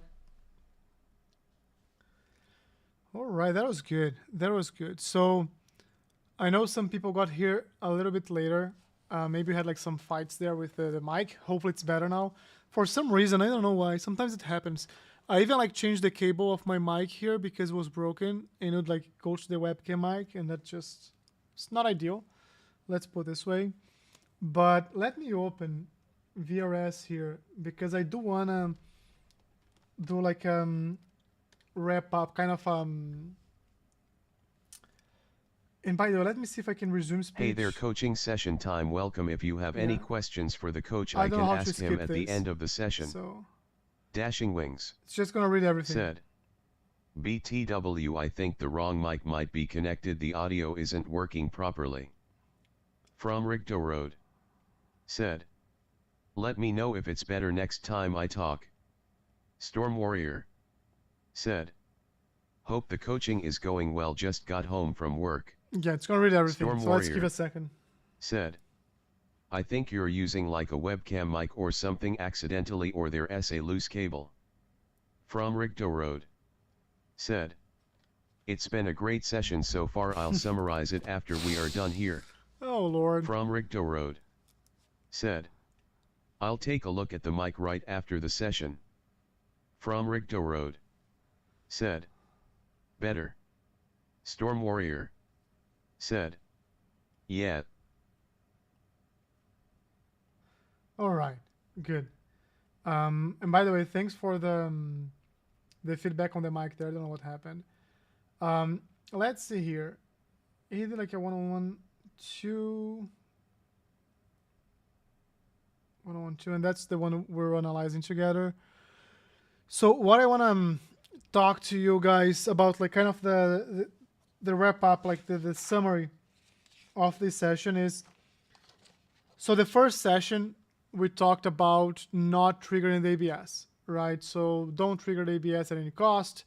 Then we kind of had like the 25 to 35% like mark for fast corners, then like never over 65%, even if it's like a hard braking zone. So that was kind of the second thing they were discussing. The first one, we tried that for a full week, we're improving.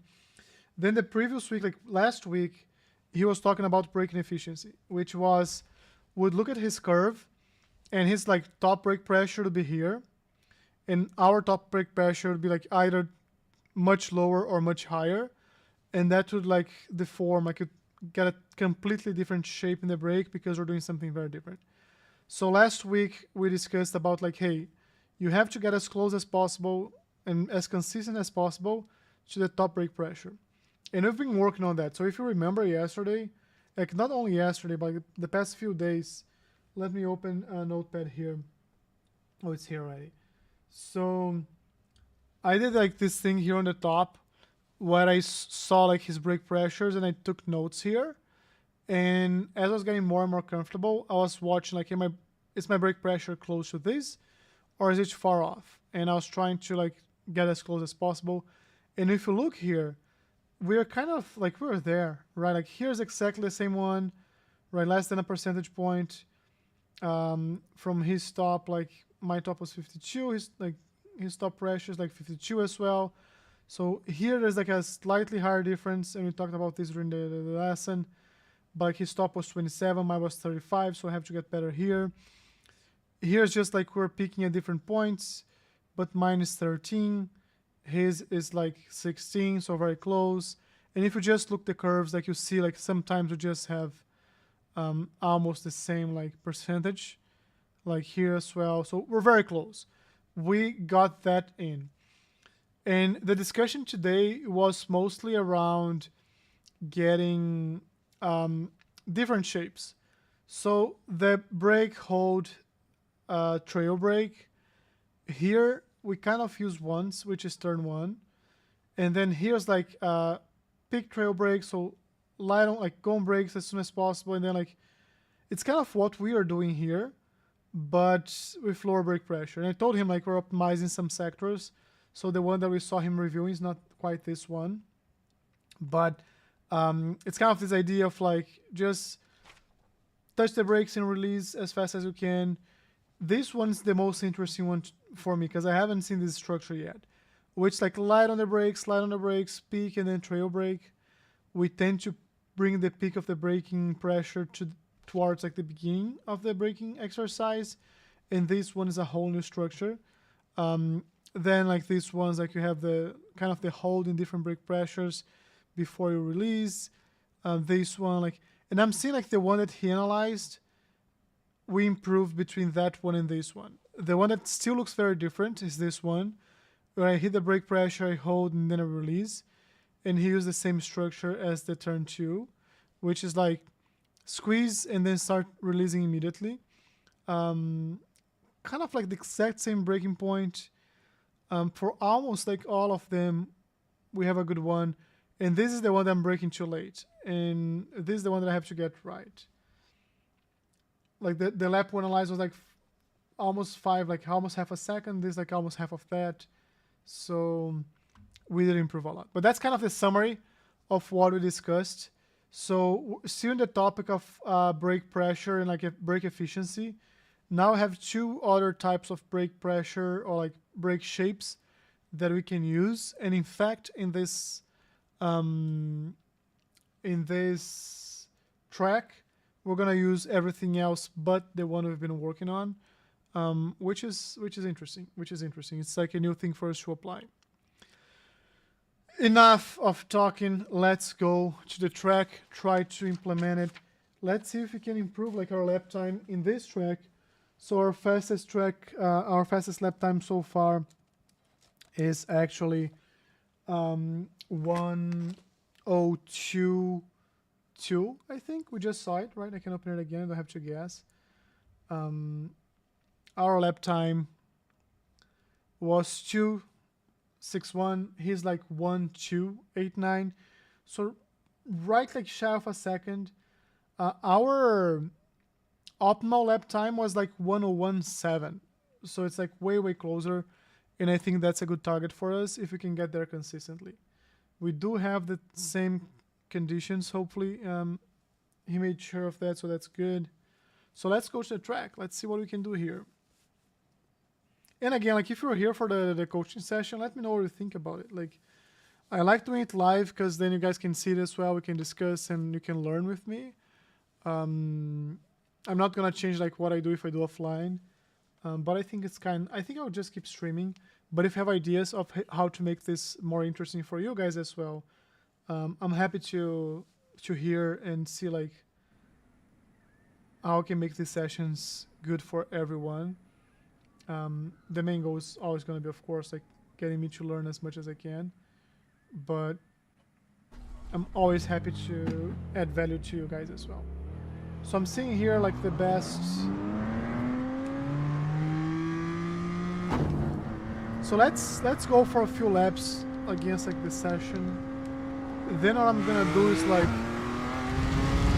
so here's the one that we start trailing. Yeah, like, already feels faster. And this one,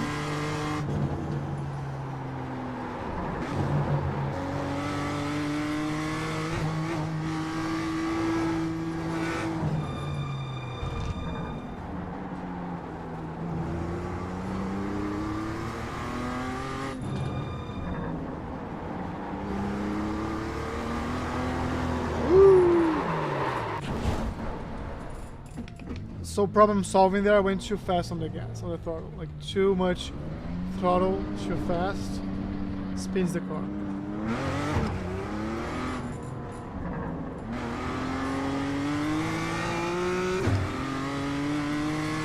So here, instead of holding as much,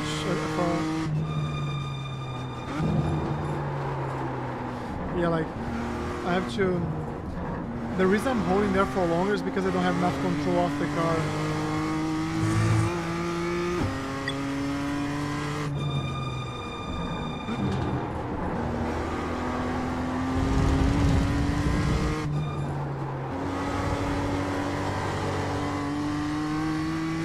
Okay, maybe smoother on the gas. I think that's.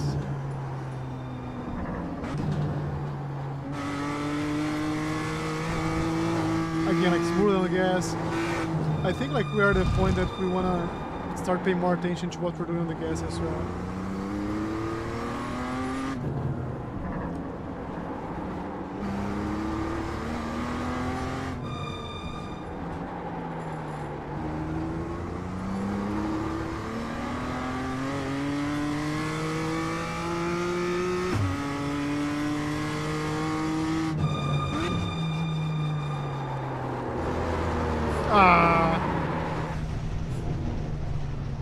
We'll get there. I promise you guys we're gonna get there.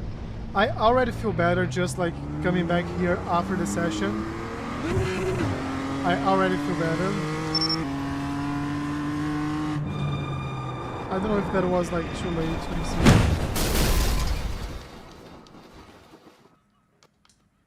We got big problems with that engine. I think you lost a lot of power. Yeah.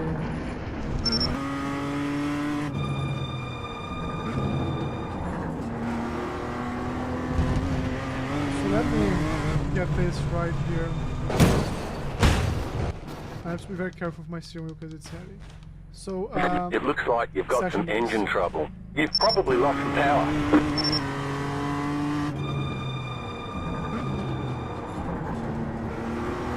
Then a bit late on the gas there, I feel like. Not ideal, not ideal. But we're trying, right now our focus is on implementing the things we've learned.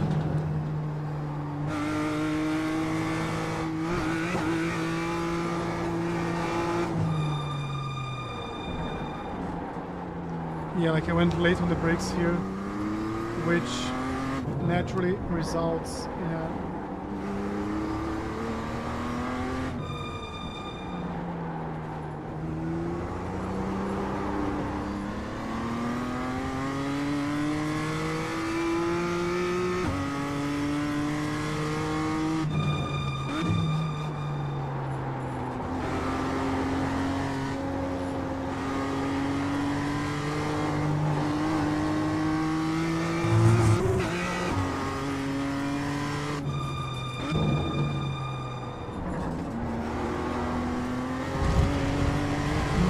okay, I'll just continue this one.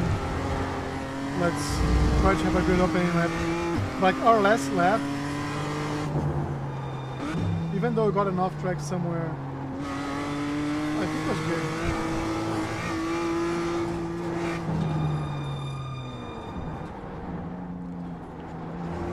Too much on the brakes here.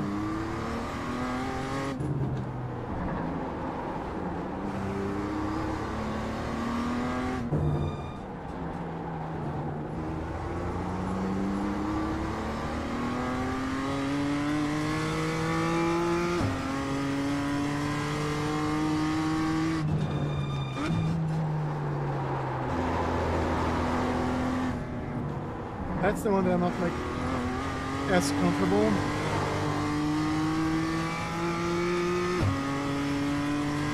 Brake.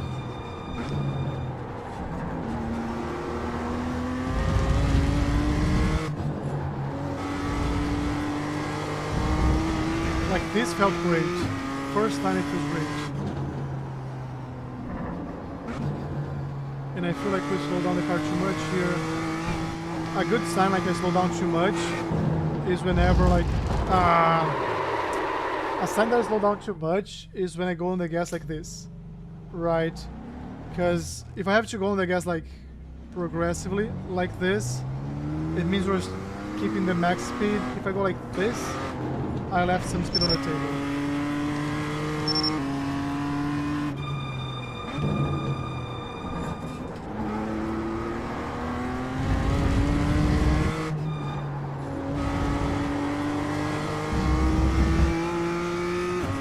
then here we can go more in here.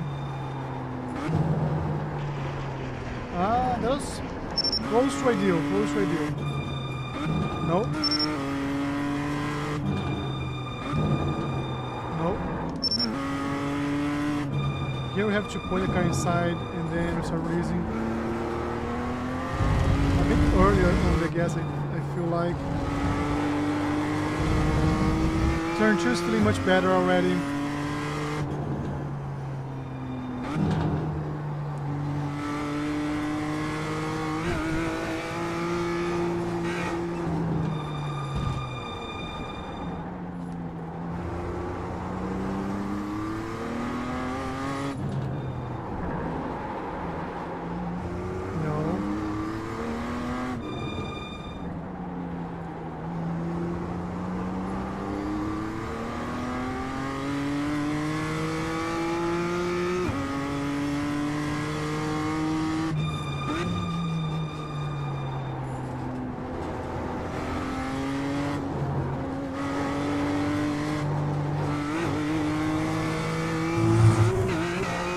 Gotta be very careful. New Here. fast flat for you.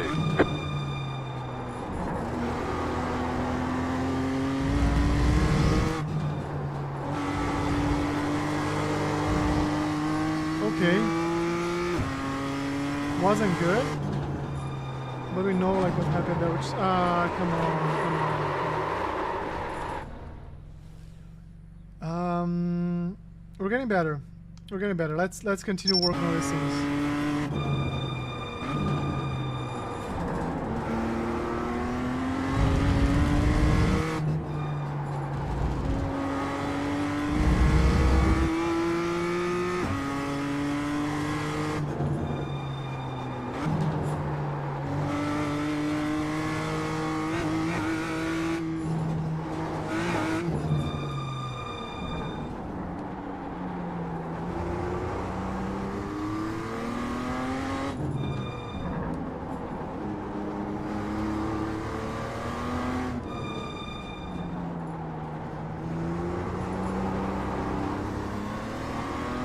Not quite.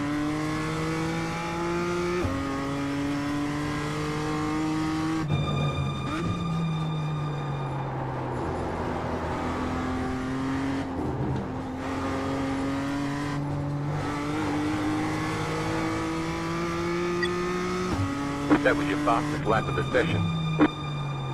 So one thing that we learned, and I did it wrong now, because I didn't get enough track, I'm just gonna continue, but turn 1, I have to start pointing my car inside.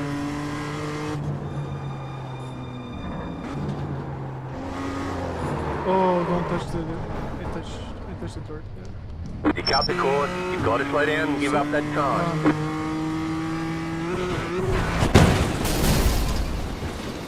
Don't text and drive. Oh, what's going on?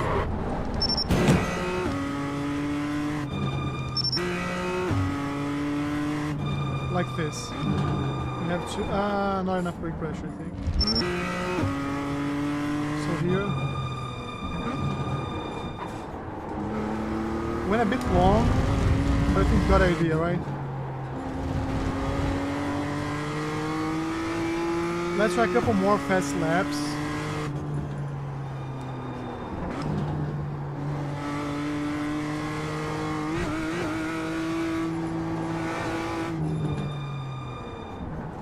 And then we're gonna work like on specific sectors like this one here.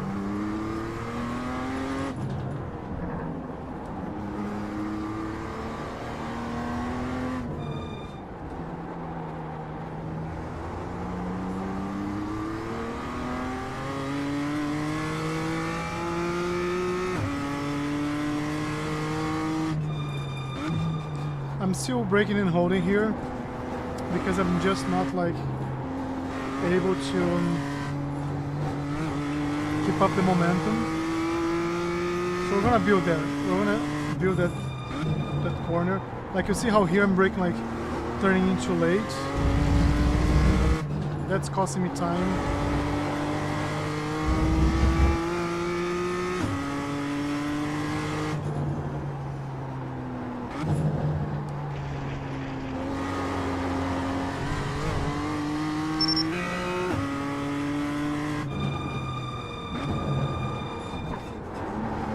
careful to not be like a curve.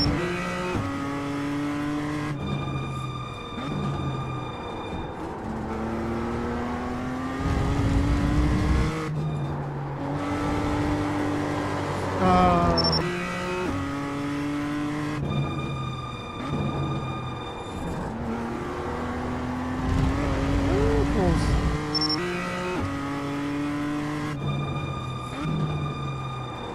And that's what we're gonna do now. We're gonna like work on sector 1. Let's do it. Nope. Here's what we're gonna do, like go on the brakes, turn in, releasing gas, brake release, gas, use all the track.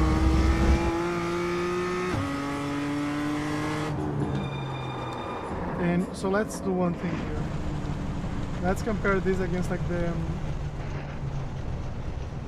optimal lap.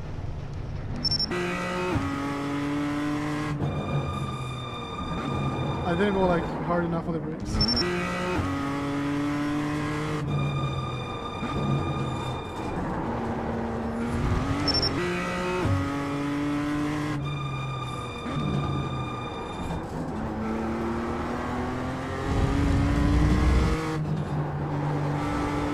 No, not enough, not enough. And here like we're intentionally pushing the like the best we can do, right? So mistakes are completely okay right now. No, but we're not gonna reinforce bad habits.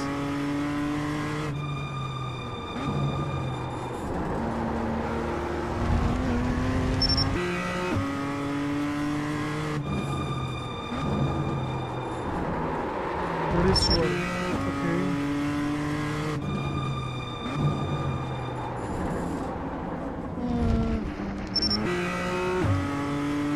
I don't think it's an early release here. Maybe slightly more on the brakes.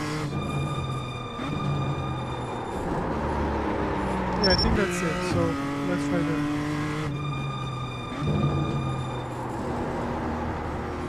Yeah.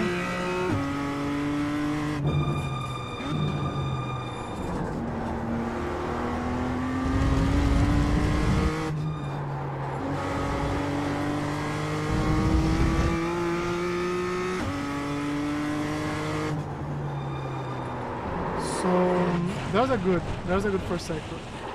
We are like our 300ths of the best we've done so far.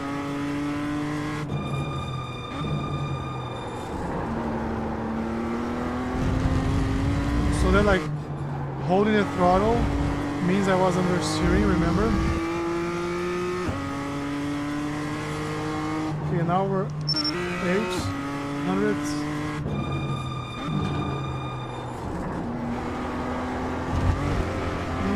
Push much.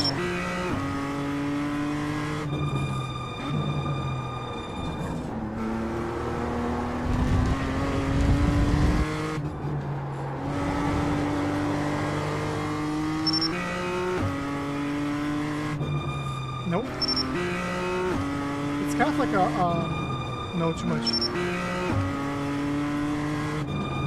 Nope.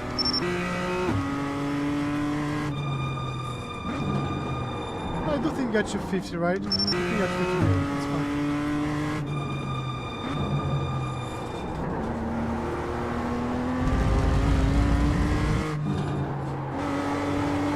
Too much and I guess too early on settles the car.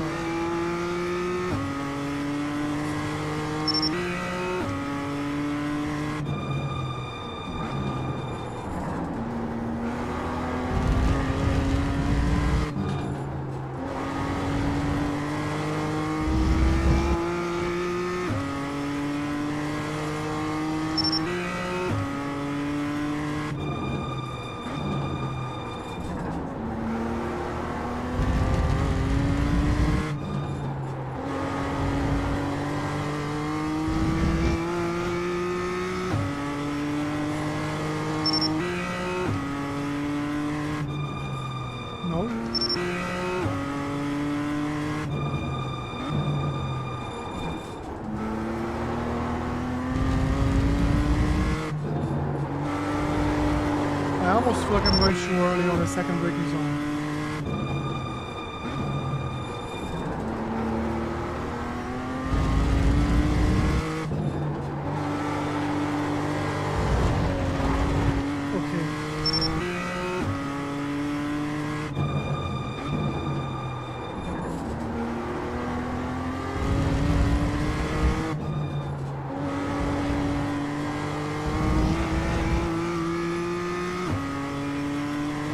Alright, we just improved.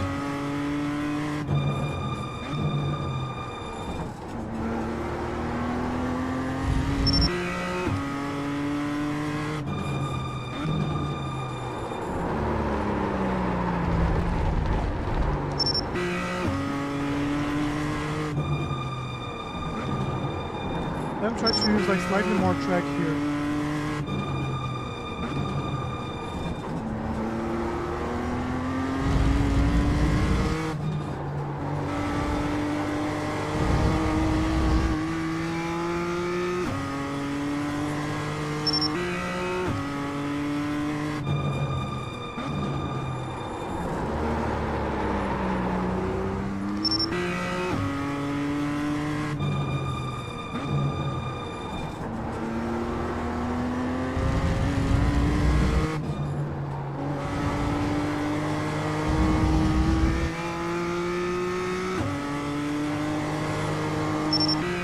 Consistent a couple more times here.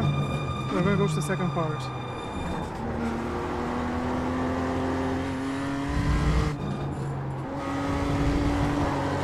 Yeah, keep getting it. Let's try like 4 in a row.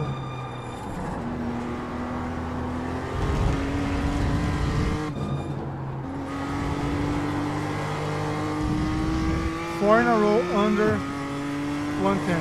So.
And it's funny, like, when are doing race?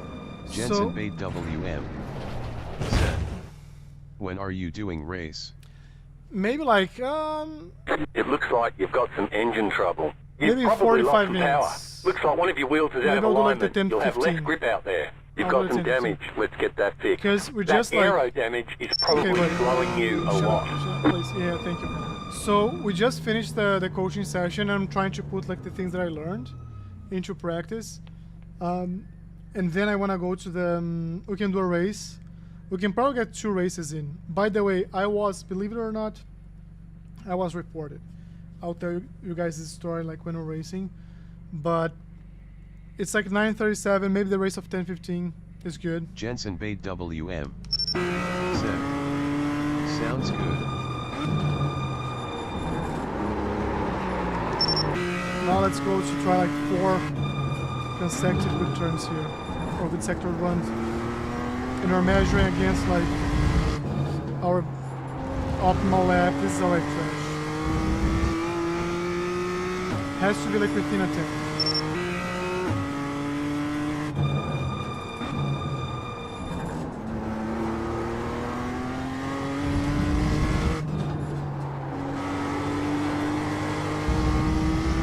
No.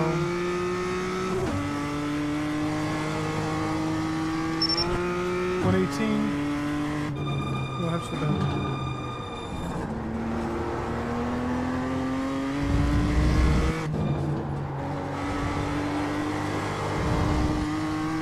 little bit later on the gas maybe.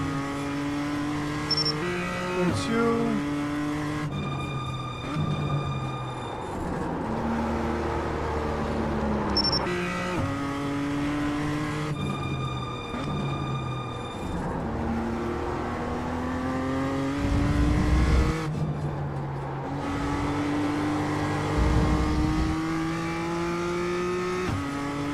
Okay, this counts.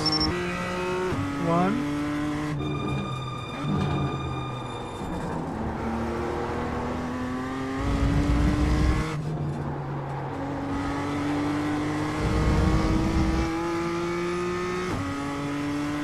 Also counts. 2.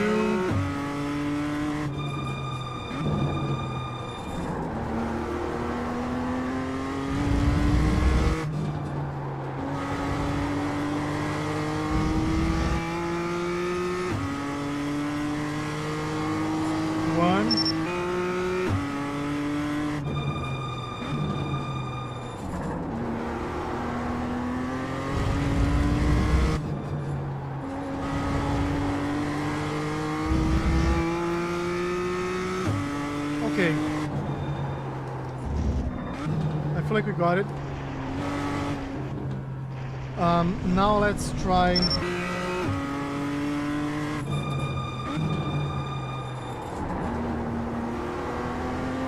from here.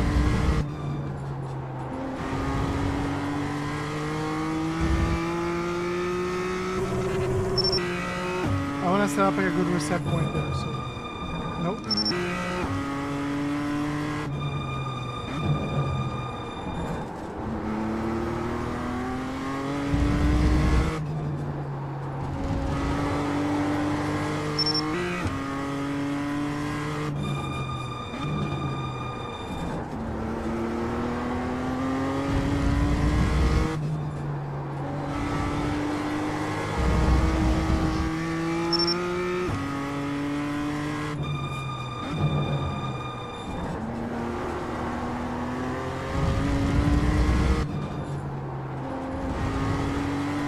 Good.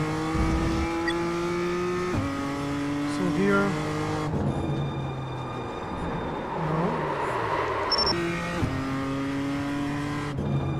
no, too much.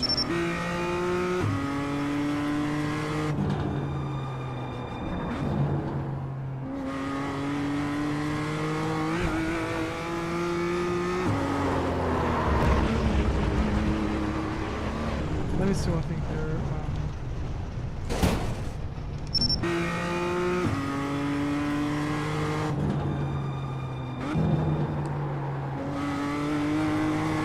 I think this one is like 17%-ish. You cut the course, you've got to slow down and give up that time. This one is 17%.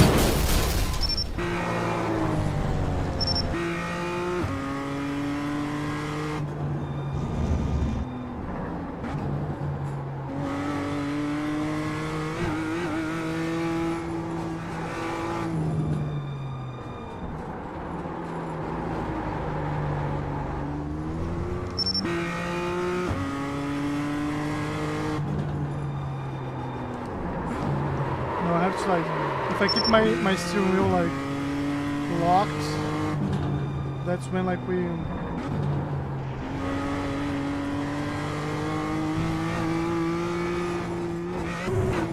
yeah.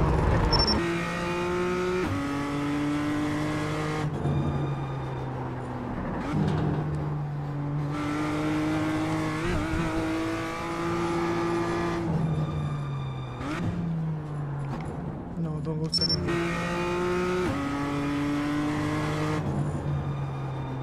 I'm picking too early here.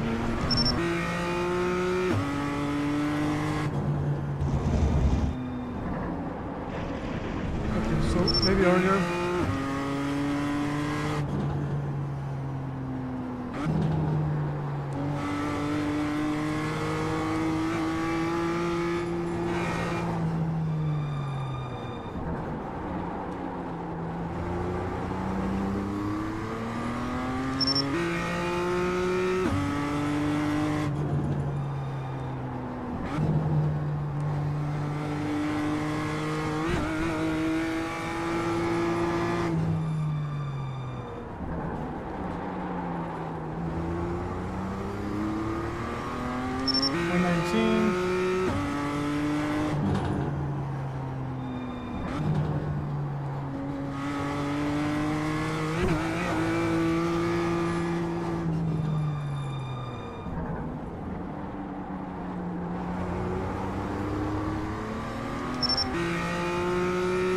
I haven't like optimized this part yet, right? We almost did right now. Let's focus.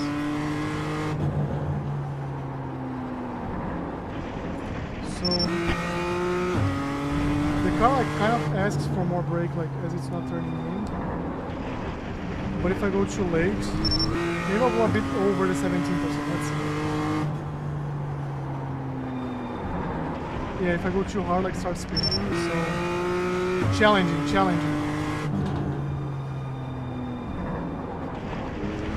Maybe late. Let's turning late.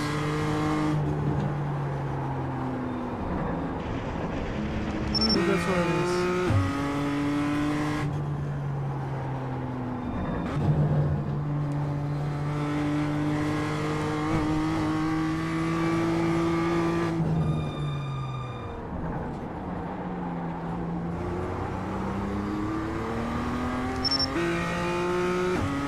Getting somewhere here.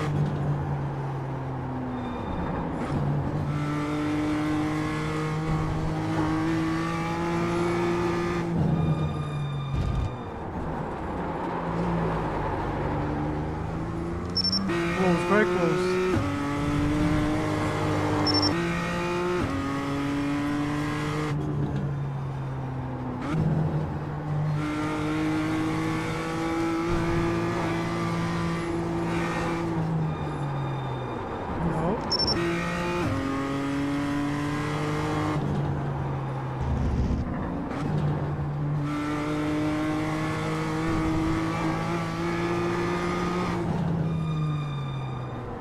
Get enough track there. Let's explore the limits there.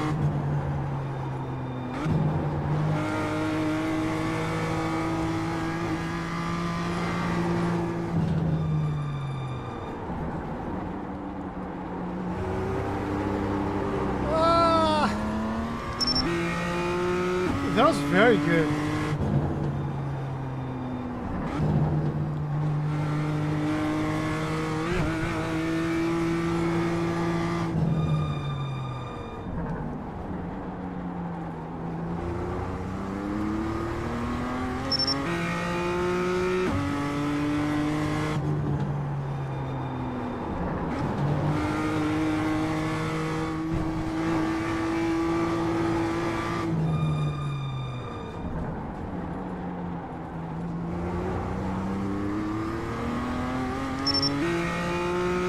We're improving for sure.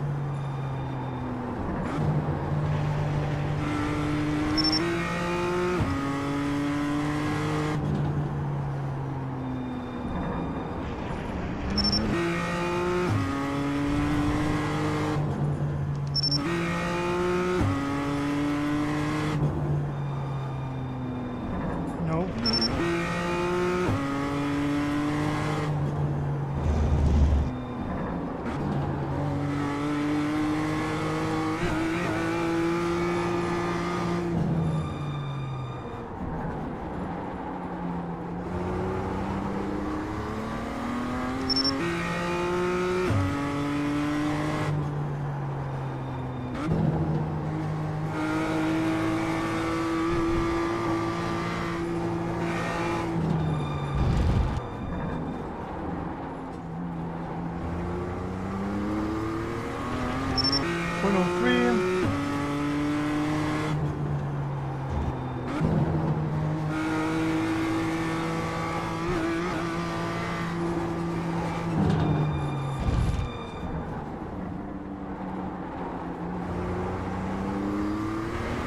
Point 04.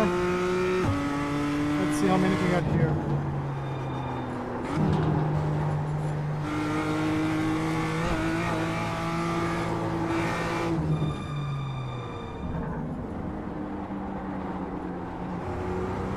No, that was bad. So this one here is crucial. Getting this one nailed down is like...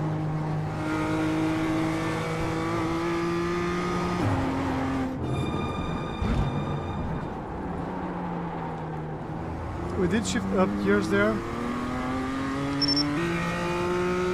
but I don't think we need to.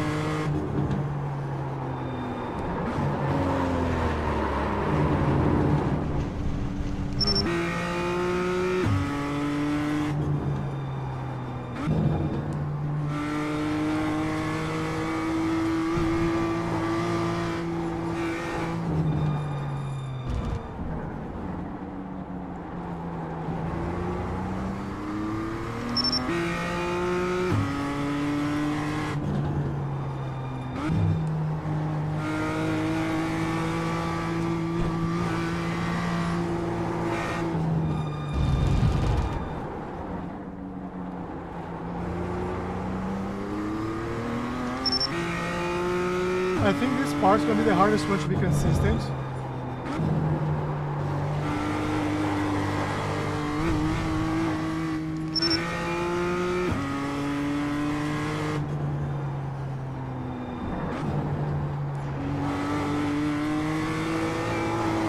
Okay, so let's try like a full lap. Let's try a full lap. Like we need, like let's come from the pit.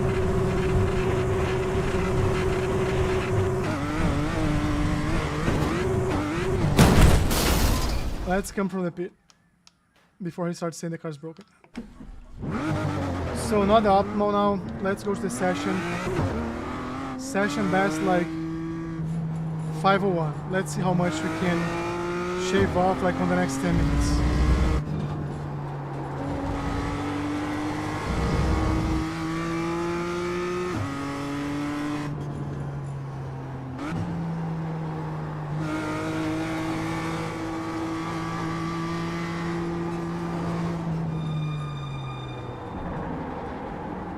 Missed the apex pedal. Didn't quite get the brake pressure needed.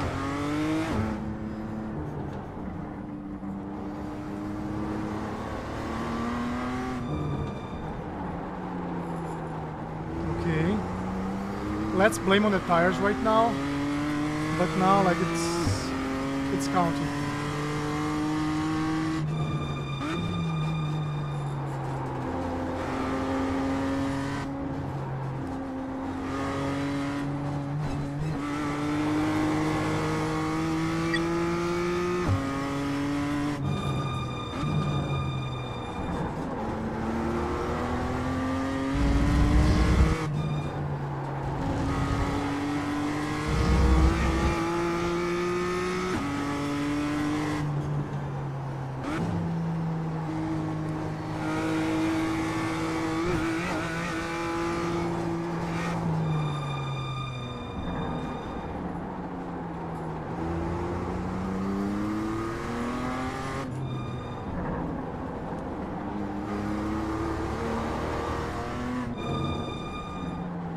Too late.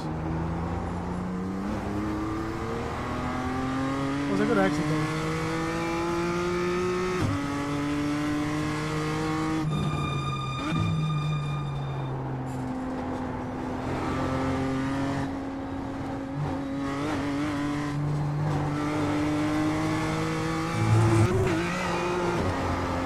New fast flat for you. That wasn't good. But we just did our fastest lap, so just by implementing the things we learned during the coaching session in different like sectors, we already improved like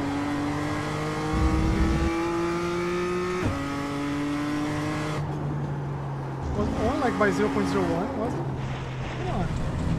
It could be better. Nope. Let's go for a few flying laps.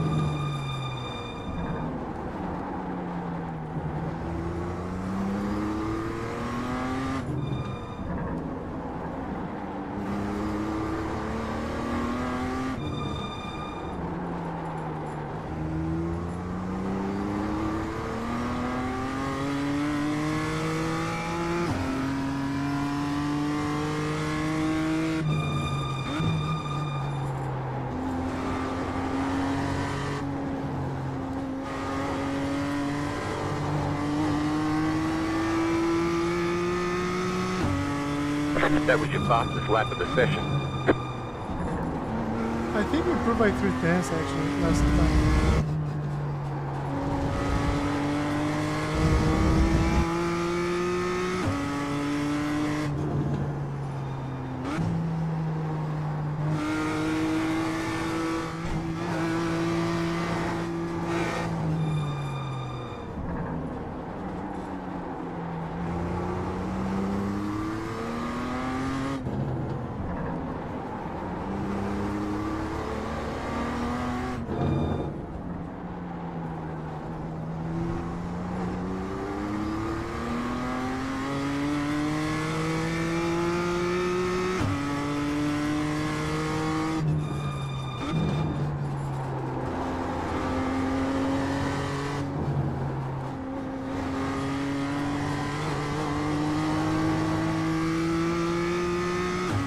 Almost. New fast flat for you.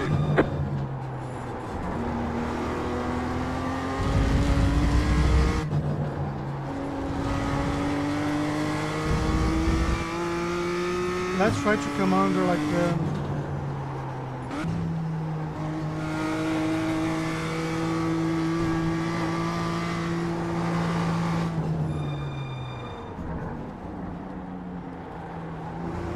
$102. Let's try to come under 102.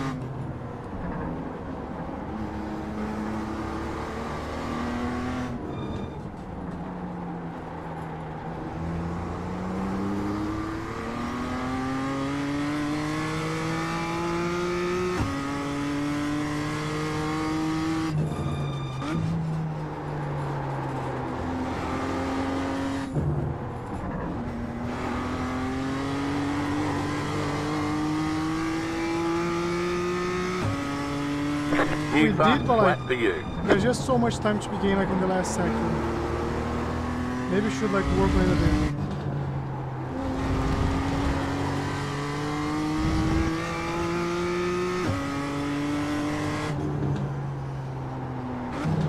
How exciting is this, guys? Like, been able to shave off like more than half a second after a coaching session.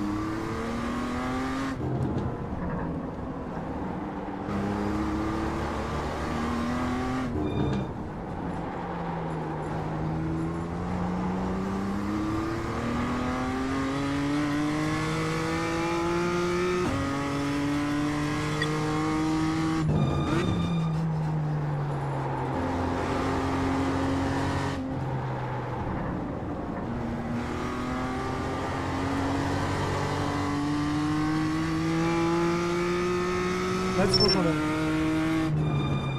No, too much.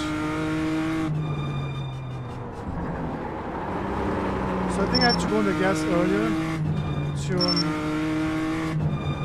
no.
Maria Emiliasu Zamilo said, "Hello son." Oi, vovó. Hello, grandma. That's my mom, guys. She was promoted to grandma yesterday.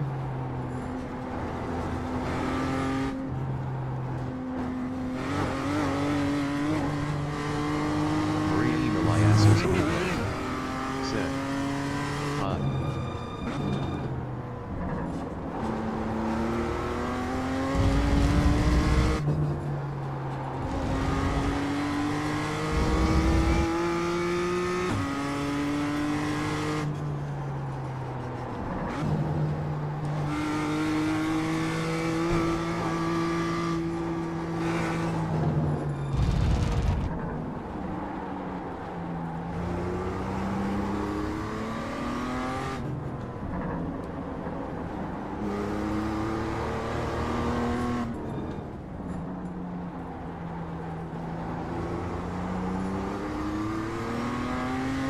I think I went too high in the brake pressure here on the last turn.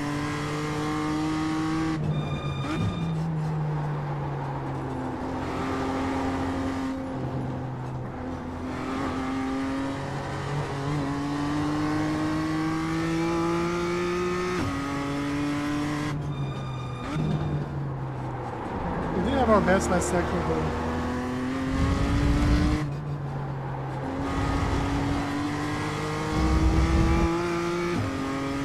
Okay, so let's go to Charlotte. Let's go to the next race in Charlotte. I think like we need a break from here.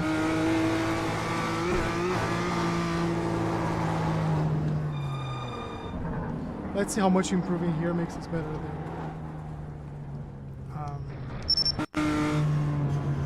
No, let's stop.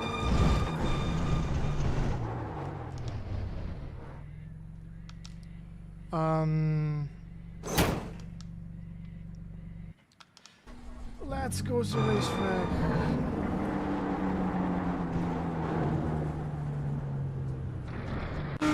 No, I think our best before was actually 1:02 something.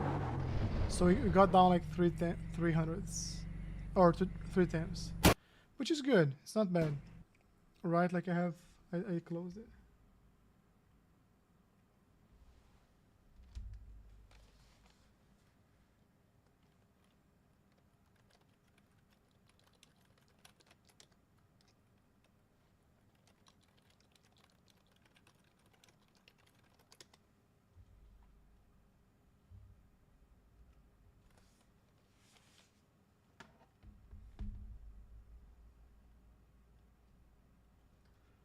Alright, so no practice. Let's go to the race. Let's go to the race. We might do one, we might do two.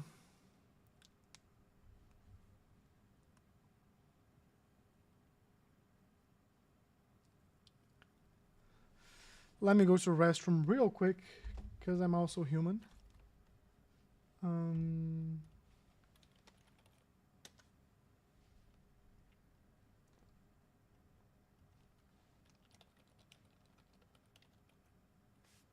So went to the restroom, back in 38.4 seconds. Let's see. Does anybody want to time me? So 1, 2, 3, counting now.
It's a little bit funny.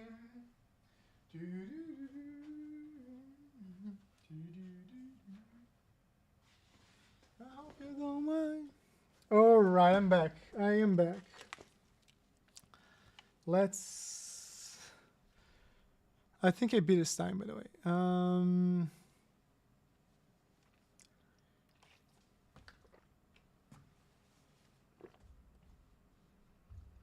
See here.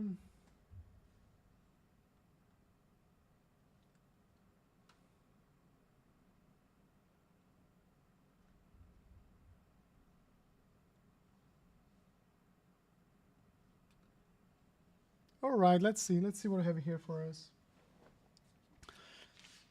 People are improving as well. We are improving on this track. Yesterday we had some good pace. We unlocked some good pace here.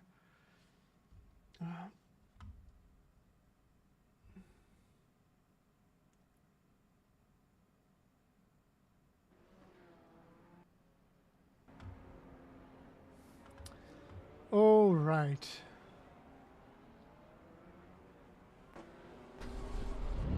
Racing. Let's race. So today I don't need this, which is good news. at least so far.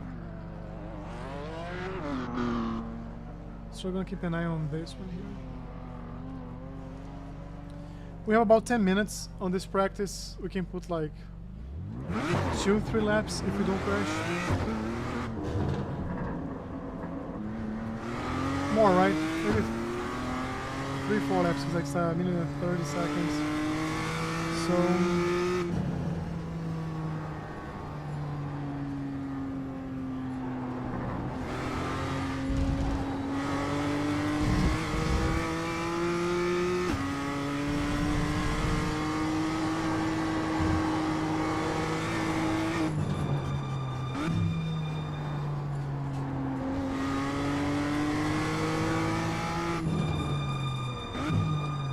Oops.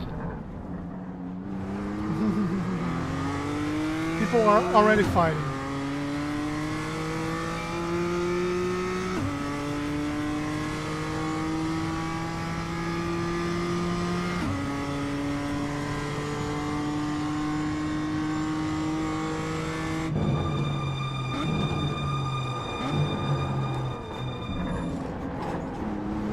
Not a good exit.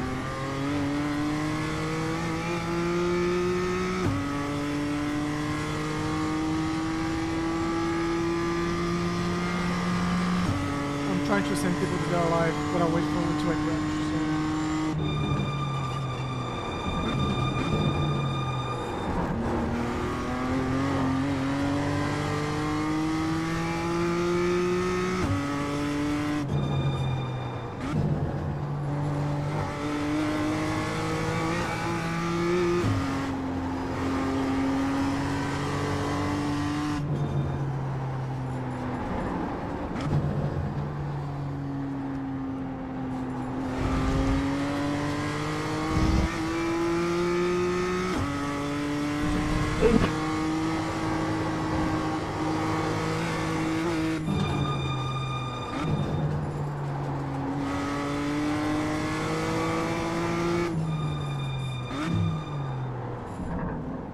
I didn't mean to wreck you, I'm just trying to get better.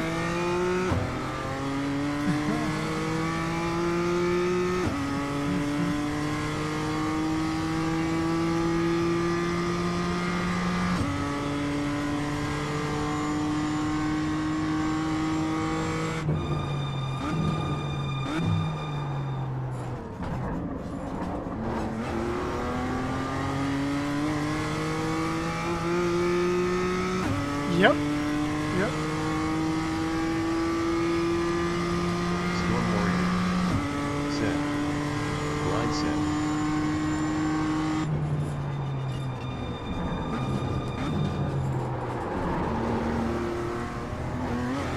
Not a good like last sector. Storm Warrior. Set. LOL the TDS.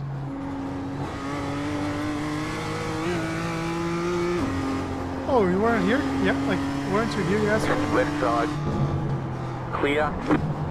Storm Warrior. I'm sorry, man. I didn't slow down. Clear on the right.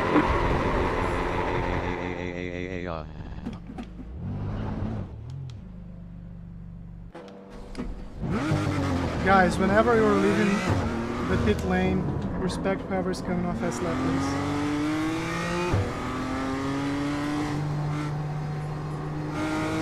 Who's your daddy? Right Who's your side. daddy? Clear on the right. Does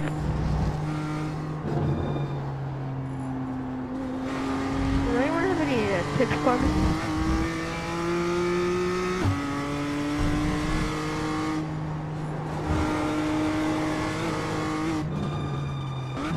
Learn trail braking. What was that? Learn trail braking. Okay.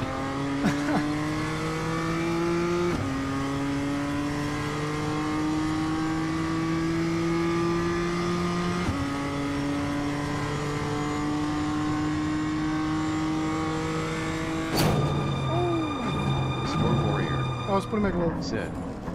No, I wasn't here much yesterday, I was busy. Yeah, like I found this yesterday, and I just struggled like during the races. to really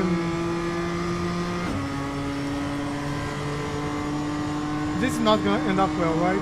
Let's just leave him like protect his position. He's gonna go long. You cut the cord, you've got to slow down and give up that time. Damn. Let's practice here, like recovering the time without like wasting too much time. Yeah, like I found this, and it's actually like more helpful for me when I'm driving to have it like read for me rather than trying to read it myself. I tried a few different positions. All of them are bad, so.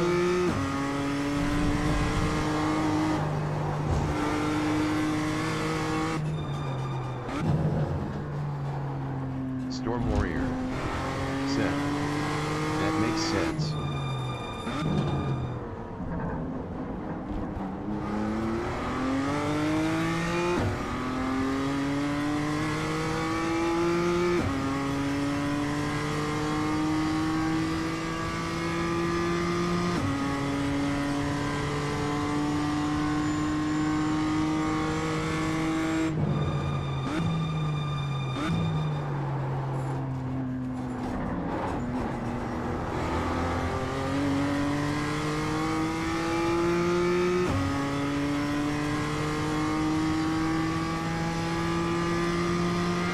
I do want to message Kenneth because like he sounds like he's a boy and people are bullying him, and I don't like that. So if I can get like a very good start here, this next lap I'm gonna let's see what I can do here. You got a slow car on the left, car stop on the right. Go left.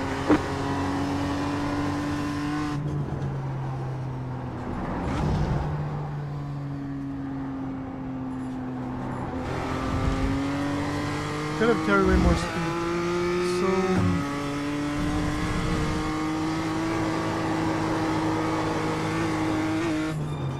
was it good? No. Was it flat? Yeah. So we took it flat.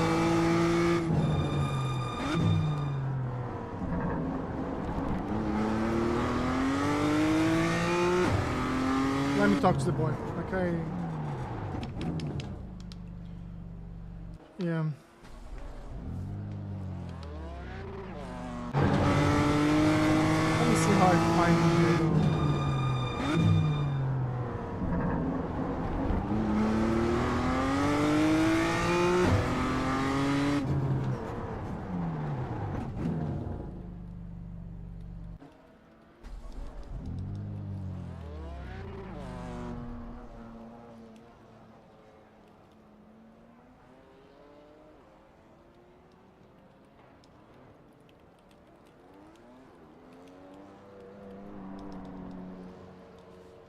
Yeah.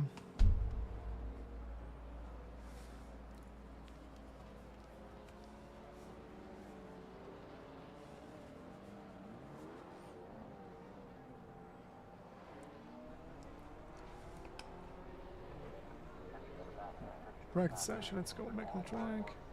Have 2 minutes, so let's try.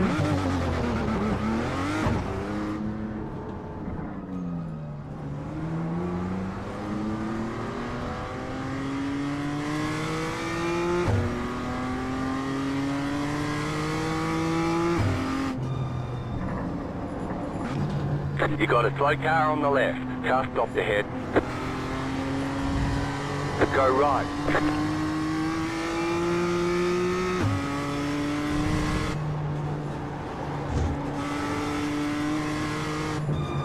Right side, clear.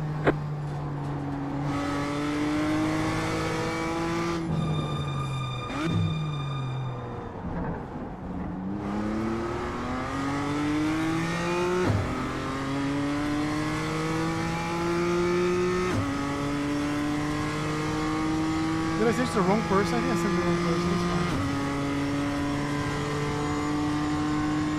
At least they come in on this.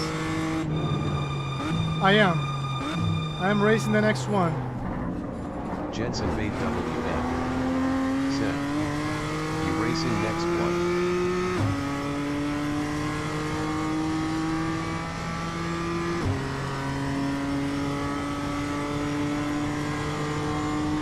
Jensen Big Yeah, I'll WM see you there, man. I'll see you there. said, 1-2, "We'll see 1-2. you there." We almost had it yesterday. Jensen We Big almost had it WM yesterday.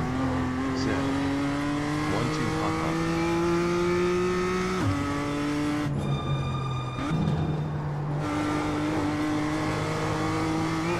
Jensen Big WM said, "That race with 7-4K guy very quick."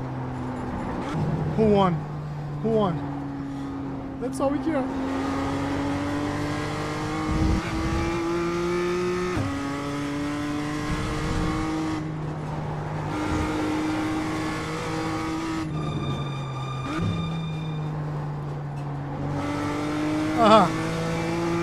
Jensen Big WM said, "Me haha." It surprises me, like, Right side. you're only... Clear on the right. said, Yeah. but he was quick. It surprised me you're only 5.0. Like, it really does. Because you're super fast. You are super, super fast. Like, seeing all, like, other guys close to your pace, like, to your iRating, but, like, being much slower than you are. Craig Walter said, "Good race Jensen, I finished 5th." Are you joining this one? Jensen Bait WM Craig? said, "Good race Craig." And by the way, if you are here and you're not in our Discord server, that's where we build community. So, Craig's there, Jensen is there, Storm is there. We have Ezra's, who's not here today, but he's there. Let's see, Jensen is here, Francisco is here. So we raced them before. Dino Mar is here, we raced him yesterday.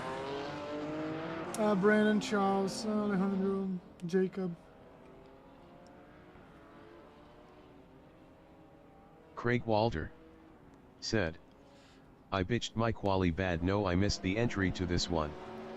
Craig Walter said, "Botched." I'm gonna probably race the next one as well. I'm gonna race this one and one more, so if you wanna stay for the next one.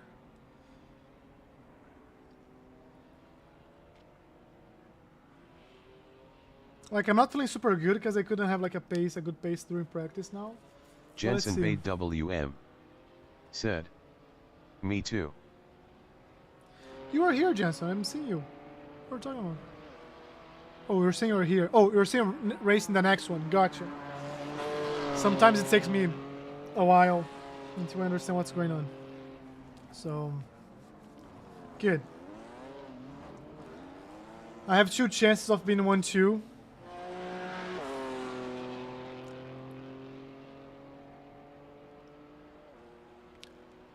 I mean, being 2, right? Because I have no chance of being 1 if Jensen is here.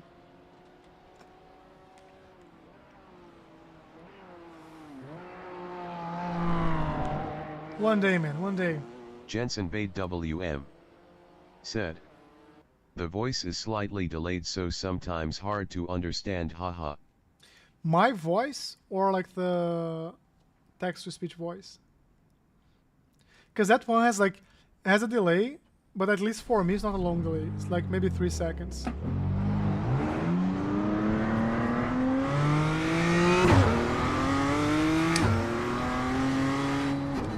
Jensen Bait WM said, "Know the text-to-speech." Okay. So Streamlabs has a text-to-speech feature, but it's only through like super chat, and we are not there yet. Like, I'm not getting 1,000 messages that I cannot read, like, or cannot talk to every single one of you guys. So this one is free. It's web-based. I think that's why it's delayed.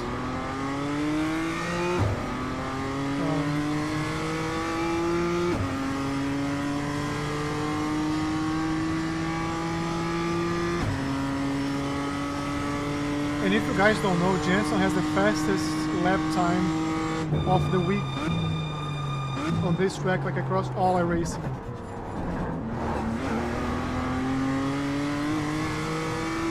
Just in case you don't know.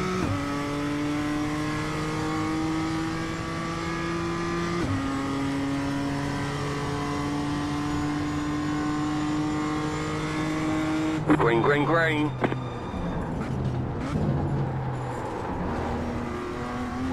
Okay, here comes your first time lap. Storm Warrior said, "We have the best community for sure."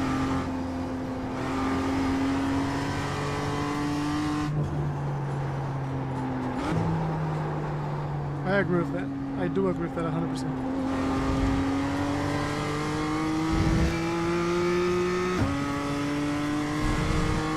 It is a very nice community. It's small, but I feel like everybody's very nice.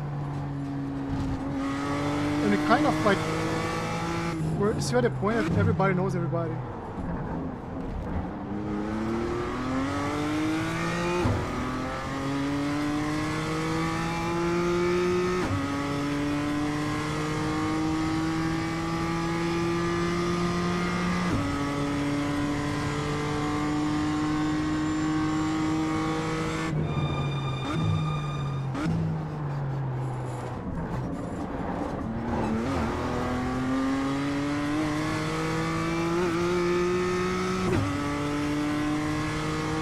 Try to go a bit earlier on the brakes here.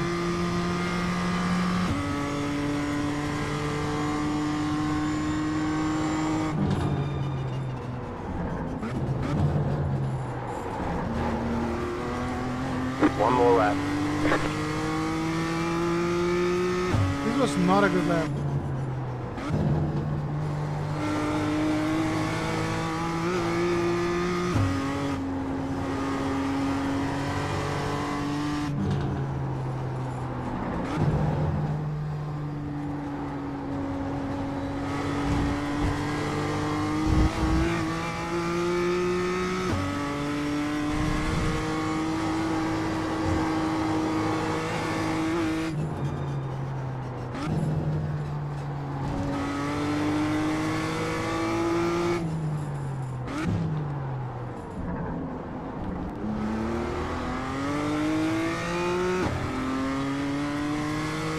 So I don't know if you guys remember, but like 2 days ago, we were racing here and everything just froze and ended up crashing out of the car. The guy reported me like for intentional wrecking, and somehow iRacing gave it to him. It's like, come on guys. So I did send like not an appeal, but like, I did send them a message back like, hey, this is unfair. Storm Warrior said, "Bruh what?" Storm Warrior said, "Nile." Okay. So this was a good lap. Checkered flag, checkered flag. Francisco is, like, you're not gonna beat Francisco. Jensen is coming. So Jensen's likely gonna take P1, he just did. Then we have Charles. Charles is very close to us. Brandon is a second off pace, more than a second. Let's see. Let's see how this finishes. And actually, let me do one thing that I haven't done yet. Why can't I just exit? Oh, I'm already like exited this. Okay. Craig Walter said, "You guys are so fast, lol, I was running 131s all race."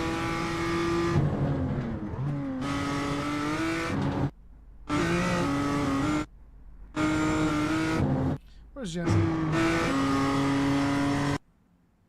Okay.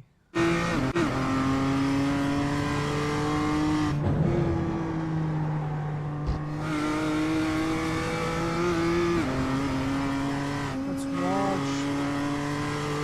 watch and learn.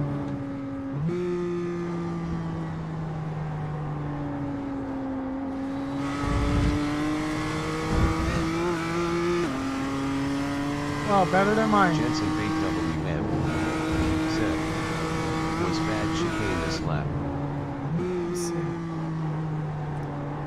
Let me judge you by your chicane.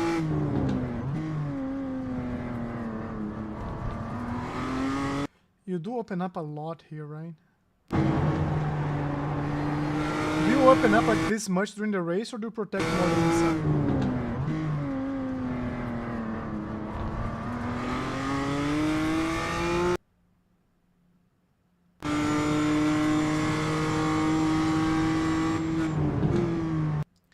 Damn, you're going the brakes super late. Jensen Bait WM I see what you're saying. said, So that should be. yes, I open up a lot in race. And people don't bomb dive you. Because that's what happens to me. Like some crazy guy like breaks 1,000 yards later, and like it's.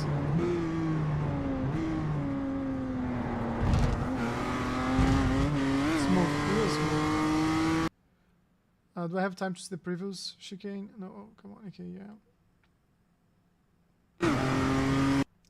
Let's see this chicane here. No, this is lap 2. Lap 1, okay.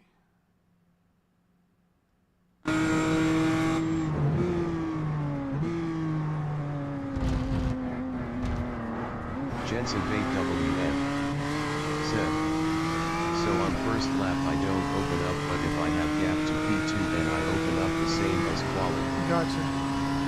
So you don't expose yourself, like if someone's really close. Gotcha.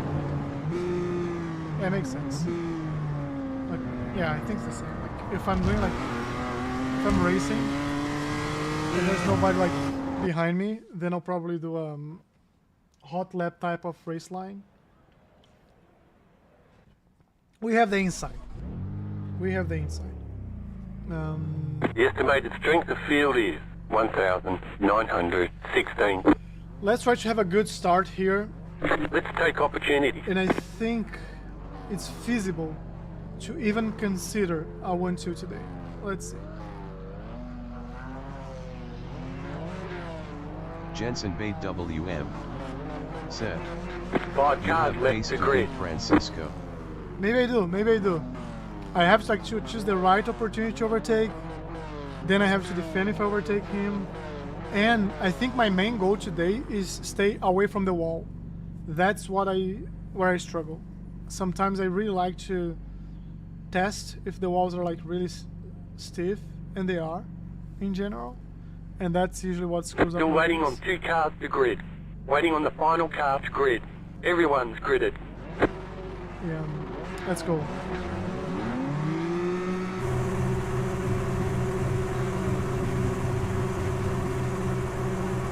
Green, green, green.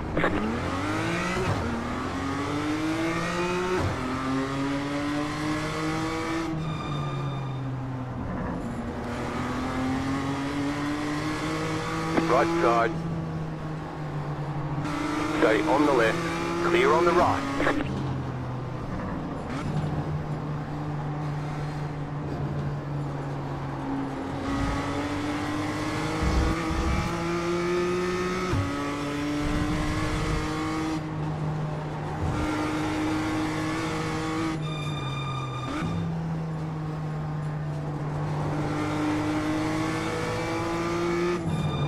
Car on your left. Clear on the left. He went super early on the break. Was that you, Alan? Spinning? Yeah. Always me, always left one.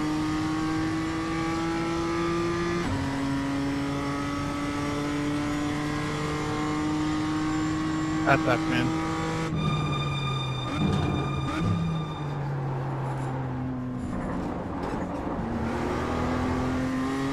Yeah, I was trying to avoid a crash with Francisco. It wouldn't be fair to him. So. Yeah, I think so as well. Great Walter But said, let's. tough luck he broke really hard early. So this race can teach us like some good like overtaking opportunities, right? Because we're faster than the majority. So Right side. Clear on the right. let's just go recovering positions. Stormboy said, great avoiding the crash sucks though, you've got pace though and still got a car. 10 minutes to go. Yeah, that's what I'm thinking as well. Like, I just cannot get stuck like behind these cars.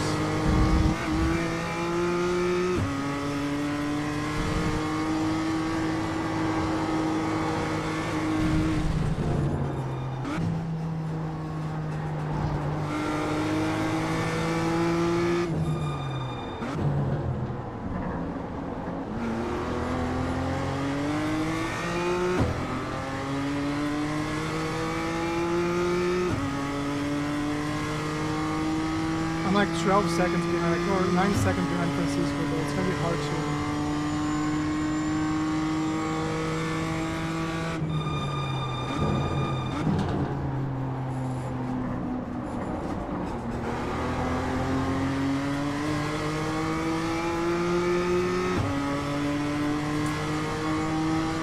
Yeah. We're gonna go on the inside here. Slow car ahead. Car stop on the left. Go left. Car stop on the left. Car on your left. Clear. You cut the cord. You've got to slow down and give up that time. Right side. Keep to the left. Clear. If we're not seeing Right it here. side. Clear on the right. So the crash gave us another 2 positions. There's an incident behind. We still have to recover here. The blue car is gonna go away right now. The red car is struggling as well, so let's be cautious. We can gain some more positions here. We're really far from P5, but we can get like with these guys here. Left side. Keep to the right. Clear on the left.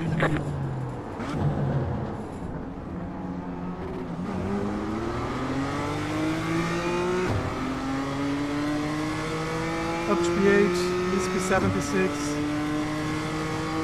And then we do have some gap to P5, I think. Yeah, 8 seconds to P5. So that's gonna be tough. We'll go early on the brakes here. I could have gone for a dive here. Next time. If we're still in this position, next time. Is it damaged? I don't think it's damaged, so let's keep racing. The car in P1 just set the fastest lap. 28.738. Storm Warrior said, watch out for that wall. What do you mean? Like the walls have to watch out for me. I do more damage to them than they do to me, no? Oh, no. Car on your left. Clear.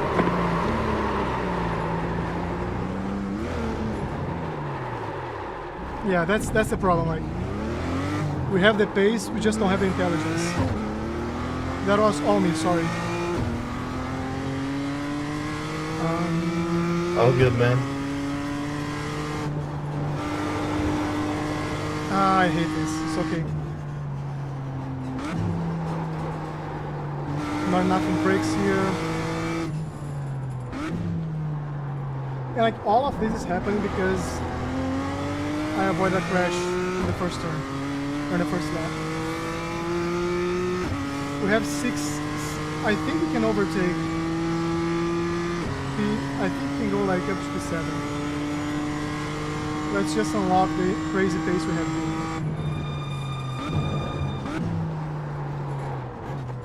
And not go on the wall here.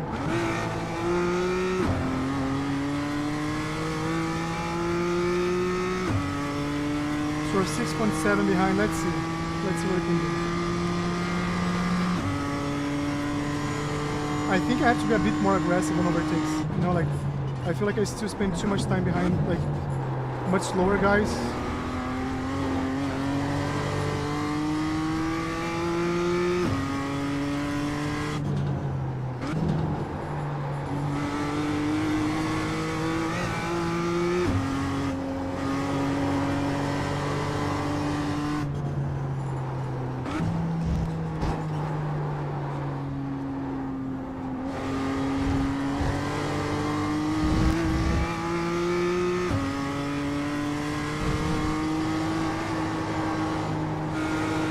Five minutes to go.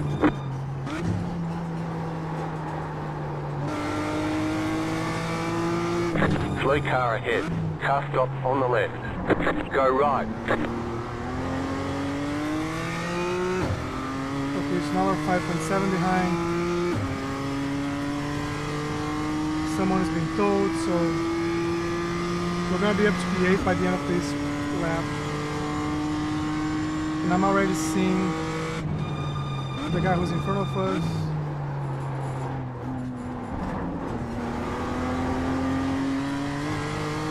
So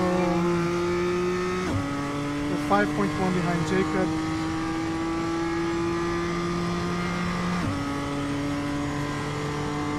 I think we can catch up to him, to be honest.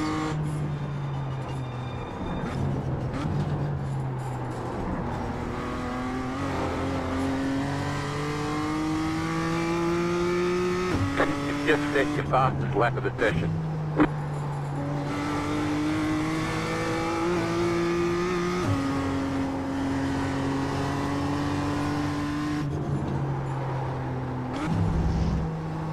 I feel like in situations like this, the delta keeps us focused on what we're doing right, what we're doing wrong, because we don't have like any cars as references.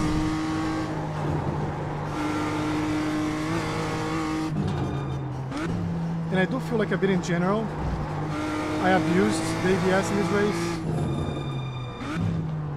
So slowly, like I'm feeling less and less traction. Very bad here.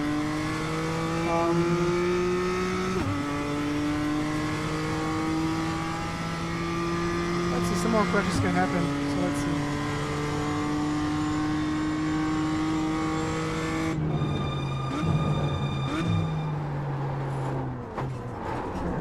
The leader is running 29.073. Francisco's doing a good job, by the way. He's doing a 29.9. The car behind is like 29.0, so it doesn't mean it would be like P2 until now. You got a slow car on the left. You see like the car is sliding a lot. Oh, I have to take it easier on the braking. New fastest lap for you. I'm 2 seconds faster than him, so I think in this lap we can catch up to him.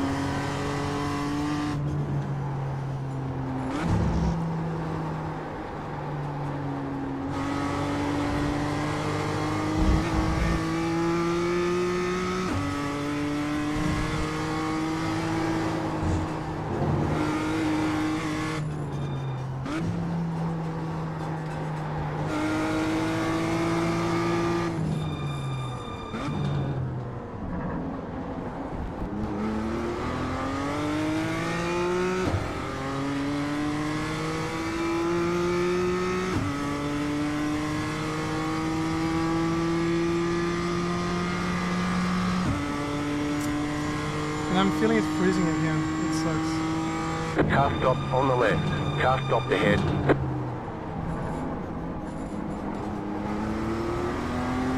You got a slow car on the right. Go left. Just gain a position for free.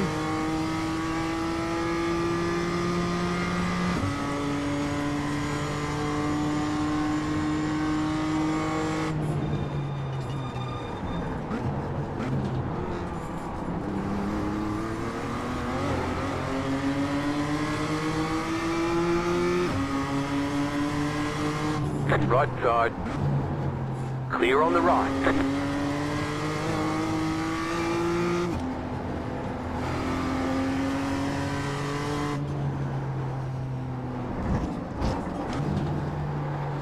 Let's not give space for anyone to be funny behind us. And let's catch up to the car in front.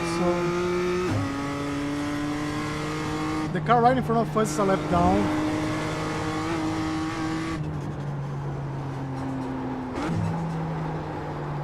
And I have no tires left, so it's gonna be hard to catch up to Charles.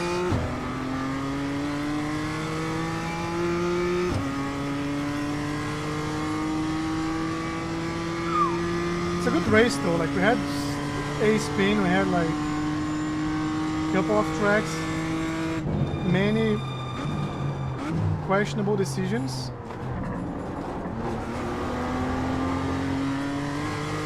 But we're up to P6.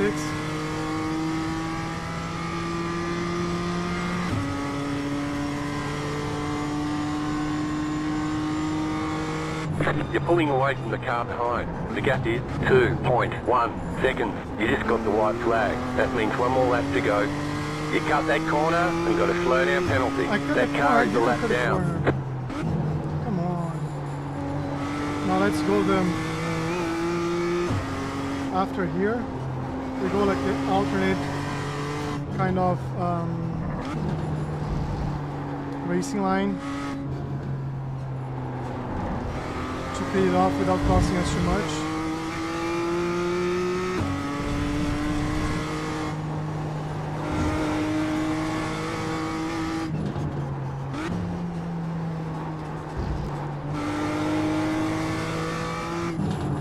Storm Warrior said, great slowdown line. Yeah, like one thing that I learned is if you get away from the racing line, it goes faster. So you just do like whatever you're not supposed to, and that should work. It would be great if the guy in front of us felt some pressure. So.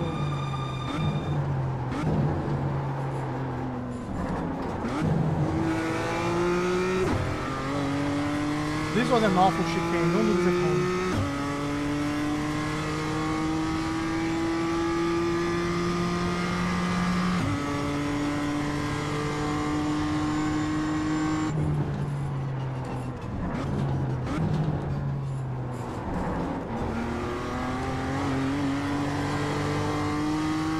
Go right.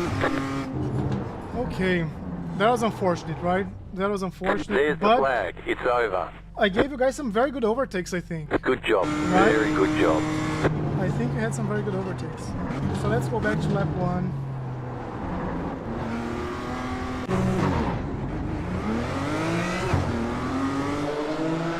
Storm Warrior said, honestly really good. Try to go on the inside here. I don't want to be like crashing him. I had space. And I'm under attack. Defend. We go. We pull from the car behind. Yeah, like you're gonna see right now how stupid I was. Unfortunate Alan. I think like look at where he went on the brakes. Like he went on the brakes here. Like for the speed we are at lap 1, I think this is too early. I kind of think like he went on the brakes a bit early. Maybe protecting the inside, but I wasn't on the inside. Said, yeah, honestly nothing to do. Let me see here what I like when I went on the brakes. And yeah, like I had to do this. Like if I didn't do this, it would crash.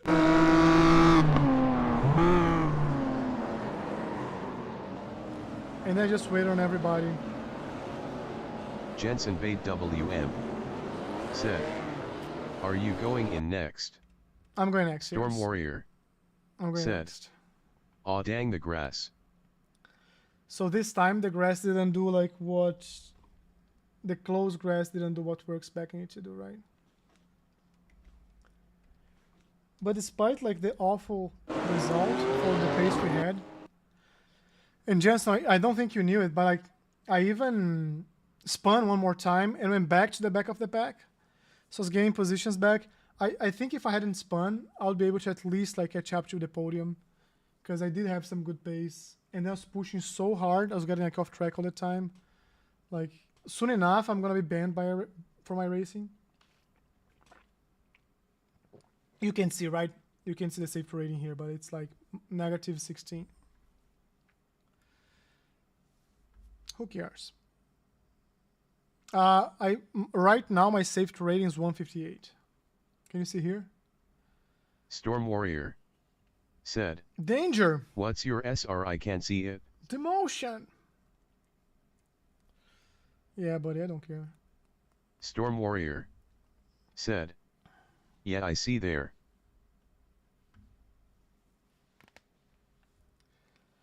I was, let me see my past few rate results.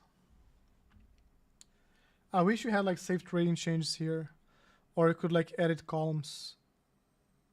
You can't, right? I wish you could see like iRating change and saved rating change. We just don't have the information here. So Jensen missed. Jensen. Come on. Oh, these are my races. Okay. Jensen basically won every single thing there was a race here. Storm Warrior said, "It'd be cool if they had a notes section."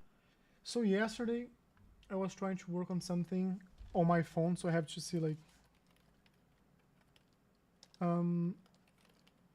yeah, there is a website, like a vibe coding website called Firebase, and you basically like tell whatever you want. And yesterday, I was trying to do this, which I haven't tested it yet. I'm not gonna test it now, by the way. But basically, remember I told my friend was working on something that was voice, like natural language voice overlay to give you information as you ask. So what's going on here? Okay. We might be able to do a 1-2 now. I raced Dimitro Jensen Petrov Bade WM said, race Christopher. "We could do 2-hour production car challenge at Mount Panorama next week." Let me. Storm Warrior said, "Oh." Storm Warrior said, "I might be in." Jensen Bade WM I see Craig, I don't said, see you. "Okay, that's good." Oh, you might be in the... Okay, you might be in this... Okay, gotcha.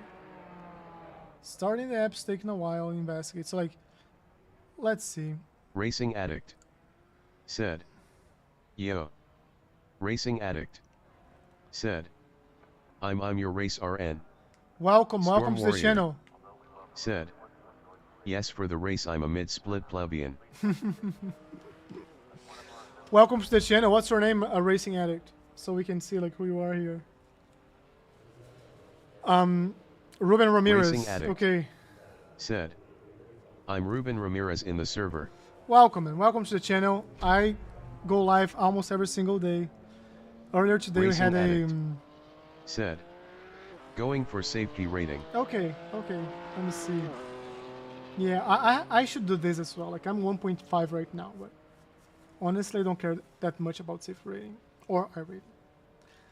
Today we had a coaching session, so if you go like to this video later today and like go back to 20 minutes in, maybe 15 minutes in, you can rewatch it. Almost every day we're live Storm here. Warrior We do have said, "If you subscribe, you will have 10 races of good luck." That's true. If you subscribe now, though, like, if you wait until the end of the race, that's just 5 races. Storm Warrior Storm said it said, all, guys. "And each like will shave 1 second off your pace." So when I met Storm, he was a negative 1,000 iRating. Because he likes every single video and because he subscribes to the channel, he's right now a 13.5k race. Like, it's just insane how these things work. His time here is 125, and not using 4th gear. That's all in 3rd. So. There we go. Welcome. We got it. 10 races of luck. 10 races of luck for you. Thank you.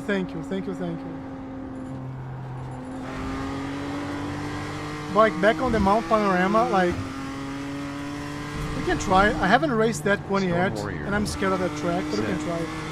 Yeah, I'm like 20 grand iRating with 5-star safety rating. If it's on the internet, like, it's true, so you don't even have to check. It's very true.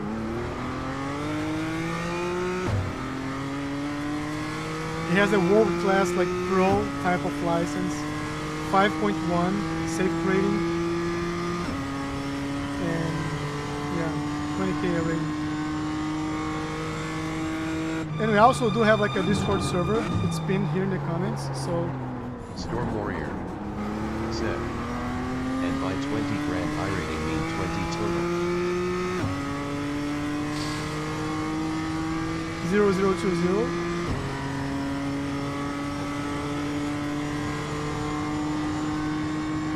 Green flag.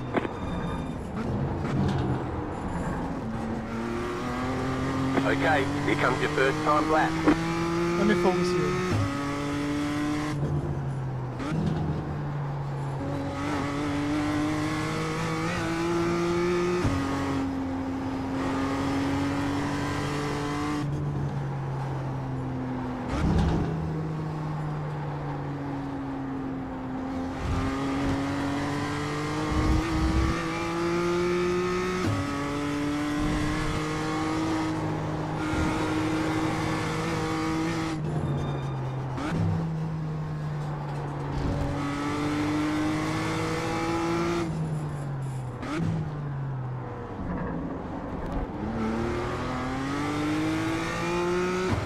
That was a very bad buzz stop. Let's try to get it better next time.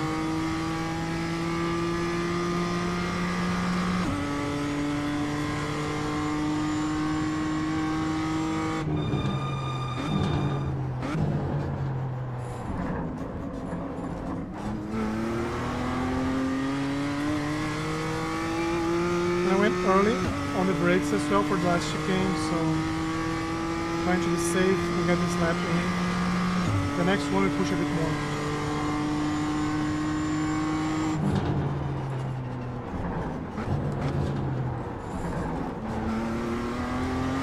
One more lap. Let's push more now, okay?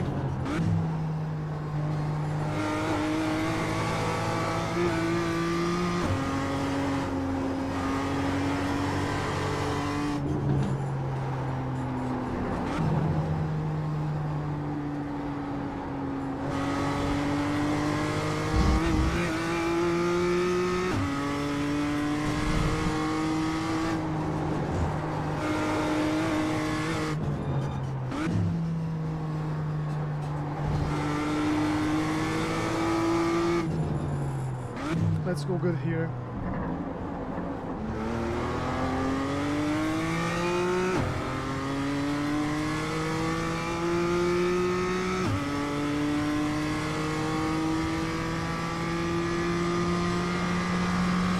We didn't quite get a good buzz stop. We just didn't quite get a good buzz stop.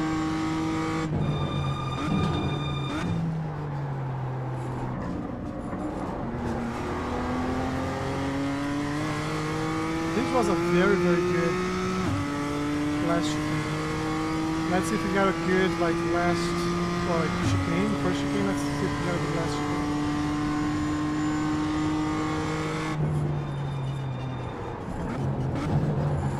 Oh no.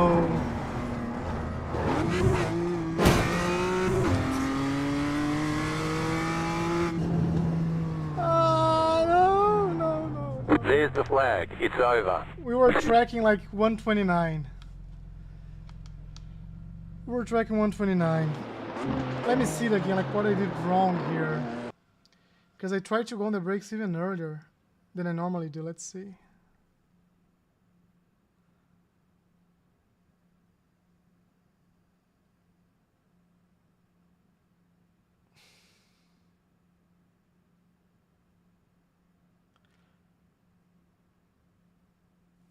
Okay. Yeah, I should have gone harder here.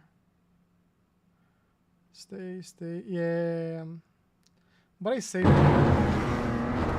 get like an 1x from this.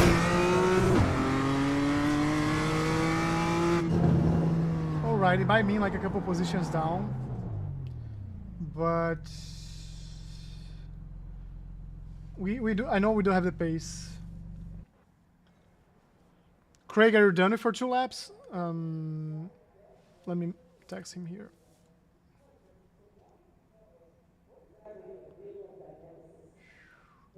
I don't know how to text people, to be honest. So I think it's slash. Is this like slash number of the car? Let's see, 9 at. I think that's it, right?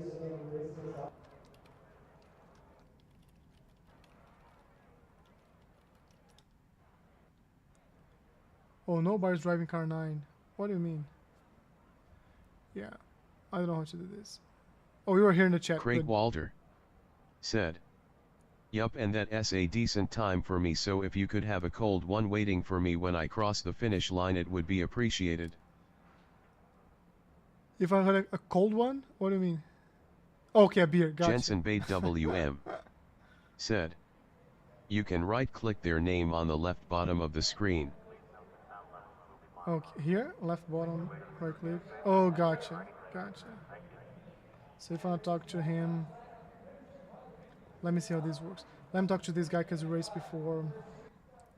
PM driver, good to see you again, buddy.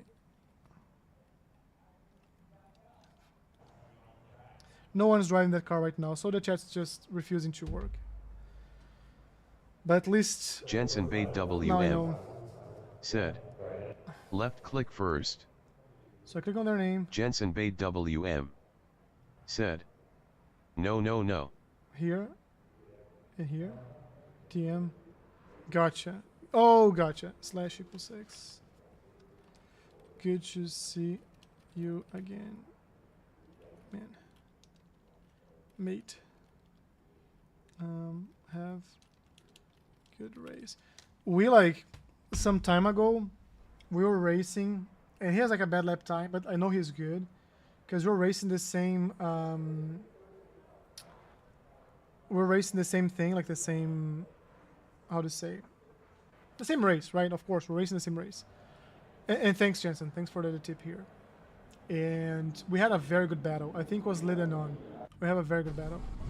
We were in 2 races fighting for position, both of them. The estimated strength of field One I is overtook him, the other one I was defending. And I think he's 1,826. fun. But it was like a very loyal, like he's a Keep very... it clean. The DNF today would hurt our And points that a track lot. was a very clean driver, which I appreciate. So Craig, here's what's gonna happen. I'm gonna start P1. I'm gonna do something, or P2. I'm gonna do something stupid. I'm gonna go back to P12, and then I'll climb my way back. That's how it usually goes. But again, we have a real chance of a 1-2, Jensen. 1-2. Let's do it. Let's go like, let's cross the finish line side by side. I'm gonna try to focus a bit this time, which I don't usually do very well.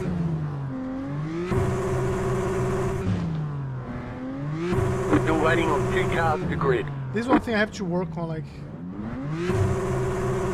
progressively, like 80%. No, it's still like 80%, 80%. I go to 80. All right. Good luck, everyone here. We have 3 of us. Anthony, like, Craig, you do have like a good chance of finishing in the podium. Like if everything goes all right, you do have a great chance of finishing. Let's try a 1, 2, 3. Let's focus on that. Let's try a 1, 2,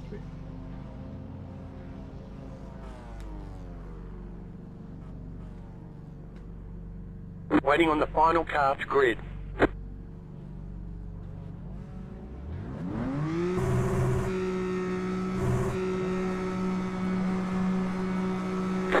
Green.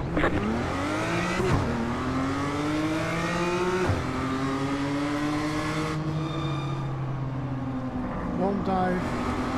Left side, the next car's the leader. Stay on the right, there's an incident behind. Clear on the left.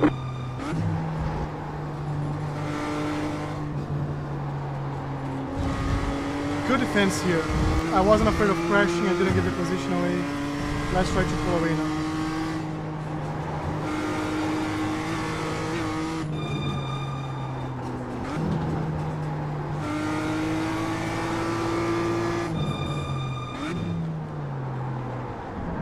Oh, that was a very good exit.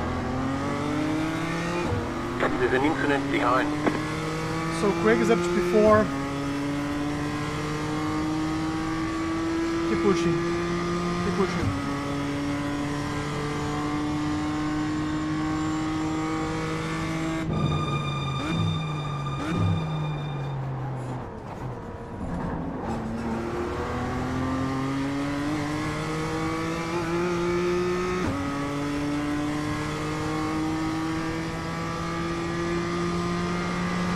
So the car behind has the draft. I don't have the draft.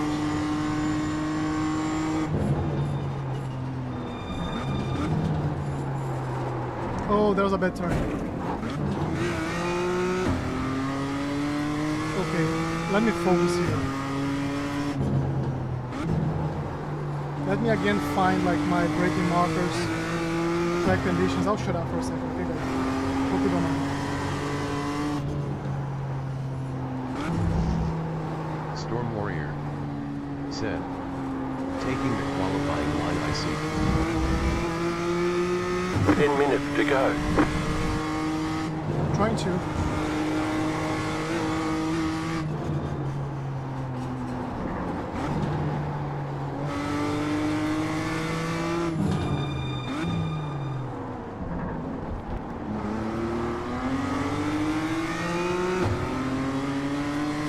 I do have to pull away from him. I don't know if I do have more pace or if I do think I have more pace.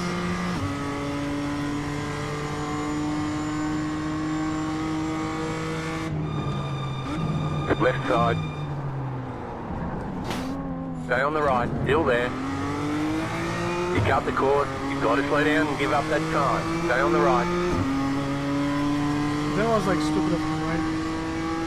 Clear on the left.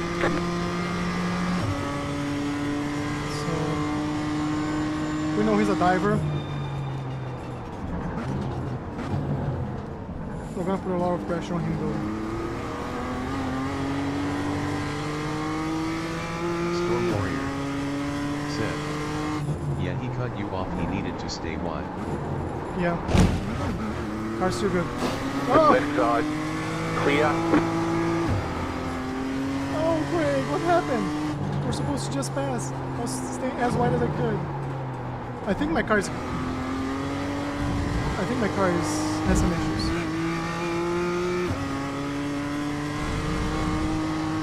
Now we're gonna... So here's the thing, we're not gonna be unfair, but we're gonna be as aggressive as he was, right? Coming from behind has that beauty.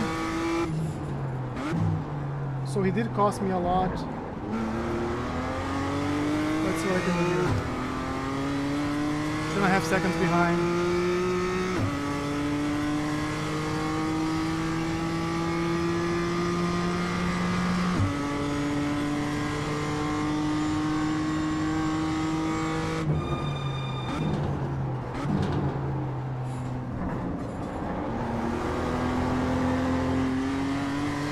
Very bad exit.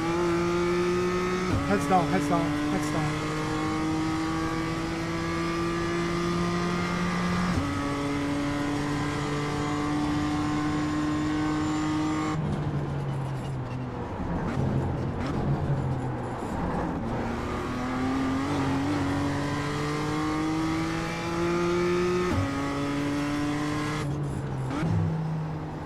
Storm Warrior said, car might be loose, not necessarily your fault there.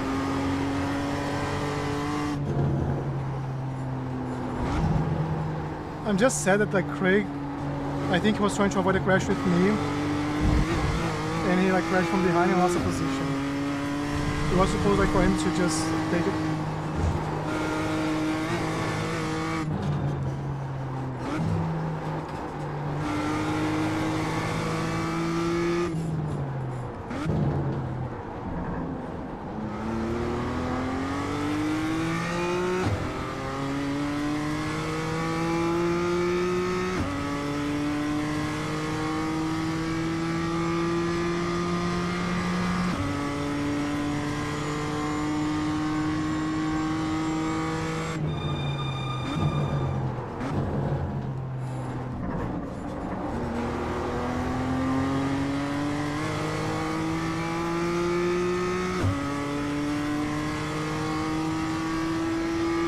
The place I was very like much better than he was last lap was turn like this last chicane, so let's try.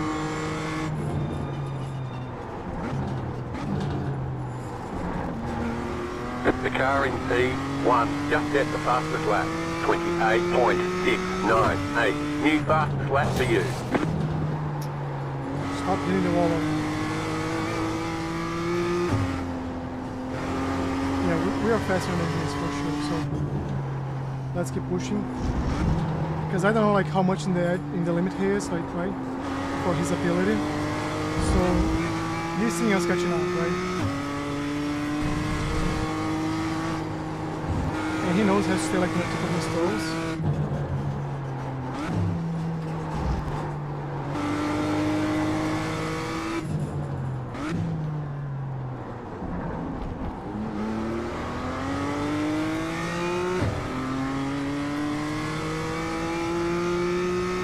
I'm gonna try to open up more. 5 minutes to go. We're almost getting the draft, which is good.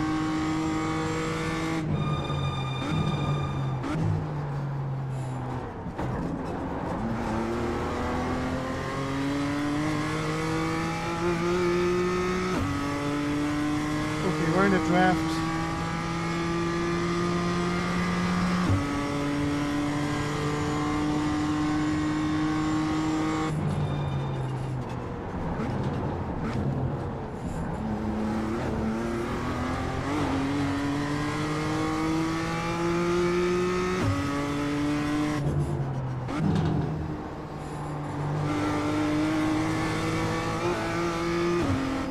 Like that's him feeling the pressure. Like he going on the wall, that's him feeling the pressure. So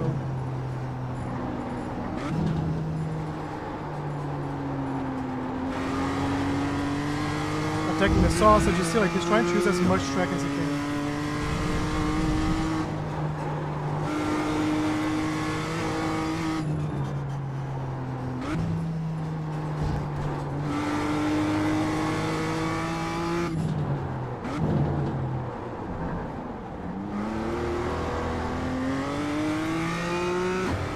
Maybe a bit earlier on the brakes there.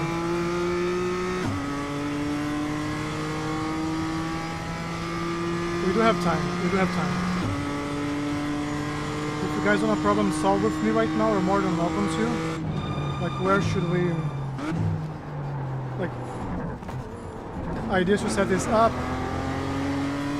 From what we're seeing there.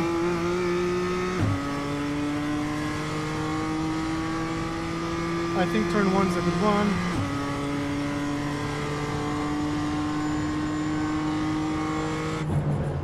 Storm Warrior. The leader is running 29.284. Storm Warrior. Said. That S the strat. You wanna avenge us. Storm 1's revenge.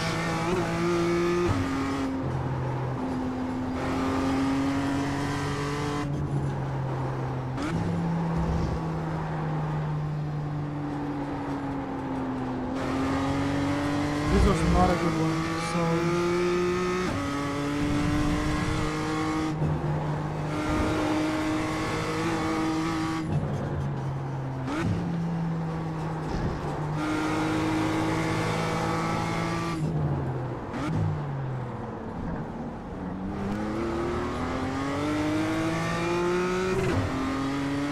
We're still like super far though. 7/10. I can do what he did, right? You know what I'm gonna do? I know I'm gonna do. Look at this.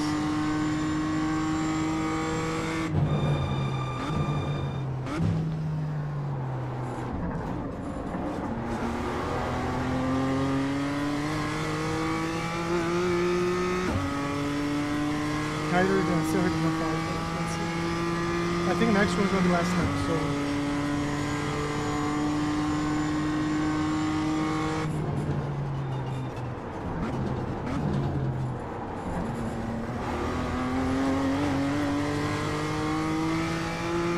Good. I have 2 more laps.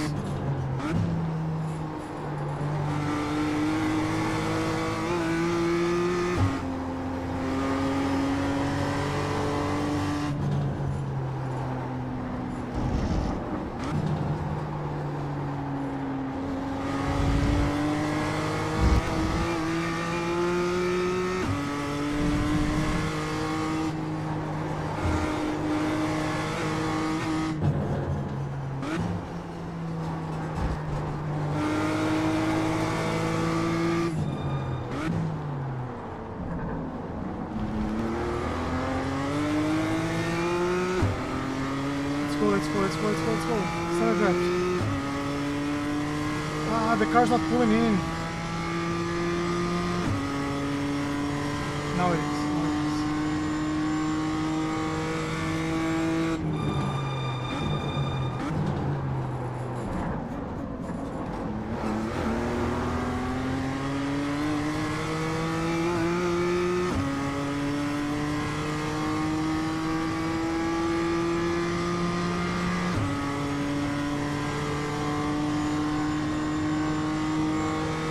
White flag this time.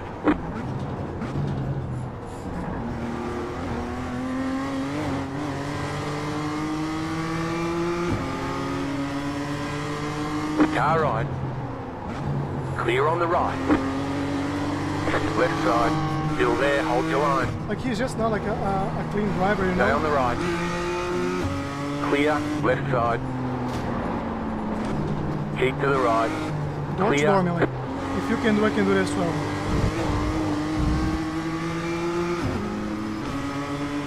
Car on your left. Clear.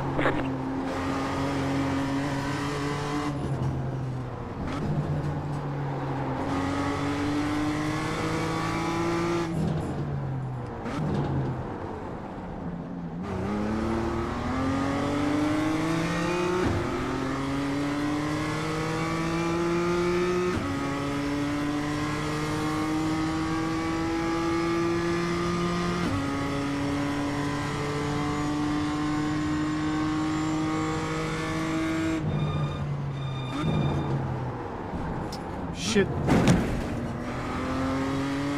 You cut that corner and got a slow down penalty. I don't think you can. Ah, we're gonna lose 2 positions here.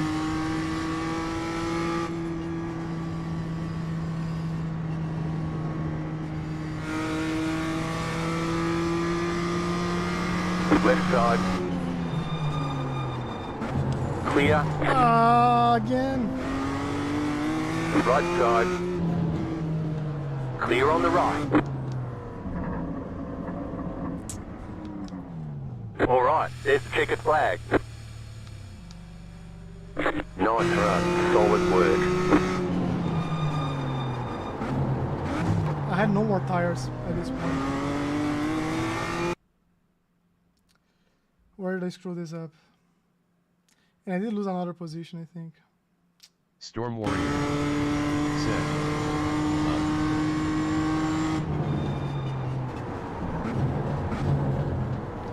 This was a good overtake though.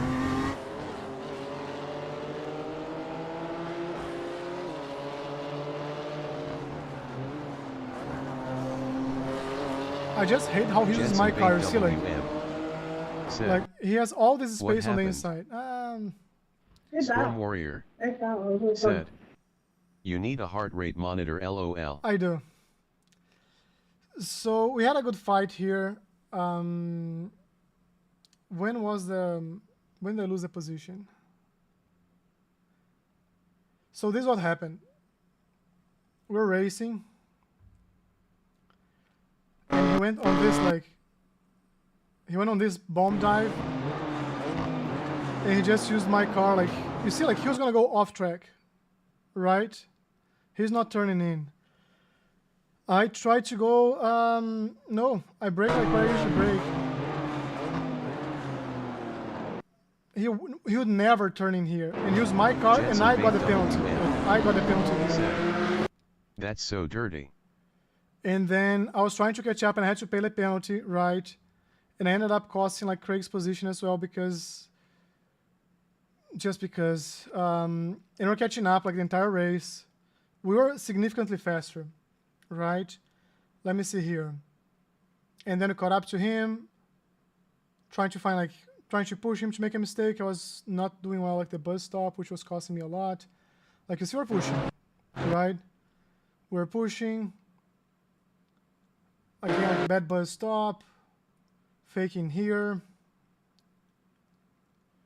And then I think it was first turn. Like here, I had a very good exit. So I was looking for this one. I think it was last lap already. So I went on the inside. I didn't miss the apex, very too much speed. But again, like he crashed into my car, like twice. You see like how much, like this is how much space he has on the left side. I guess he just won like second place at all costs. And so here I stood my ground, right? I was like, this is last lap, I don't care anymore. So I stayed on the inside, door to door. And then, but like now I have a bad exit on everything. And I don't want him to bomb dive again. So bad exit. And I stayed like very much to the inside here. And I ended up missing here.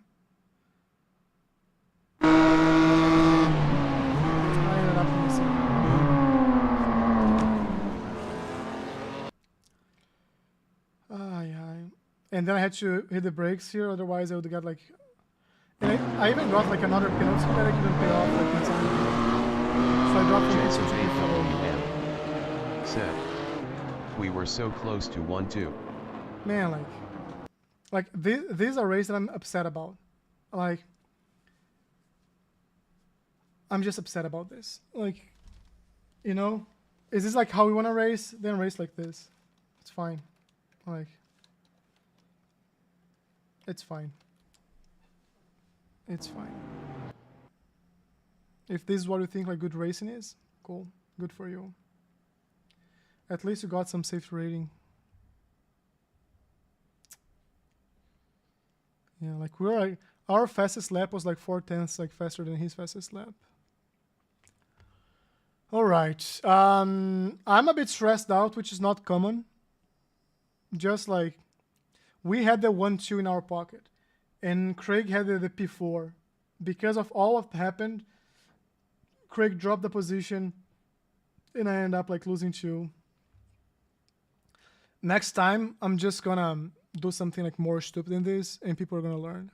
Like, I'm gonna stop trying to finish races, and I think I'm just gonna take people away from races. Like, is that what I do? Jensen Boom. Bait Roll call. WM said, yes we did. Craig Walter said, I lost draft and it was game over, haha. Man, I'm so sorry. Like, I'm so sorry. When I saw that you that I made a mistake and you're coming behind, I just tried to stay as close to the wall so to have like all the space to go in. And I don't know like if you hesitated because it was me or something else, but like, you know, like you don't want to crash into me. Like you can crash into everybody, right? Except me. And I don't want to crash into you or Jensen, like people that I know. So I don't know if that was it for you, but I saw like you bumped, like you hit my bumper, and then the other car passed you. I was like, no. Stupid mistake.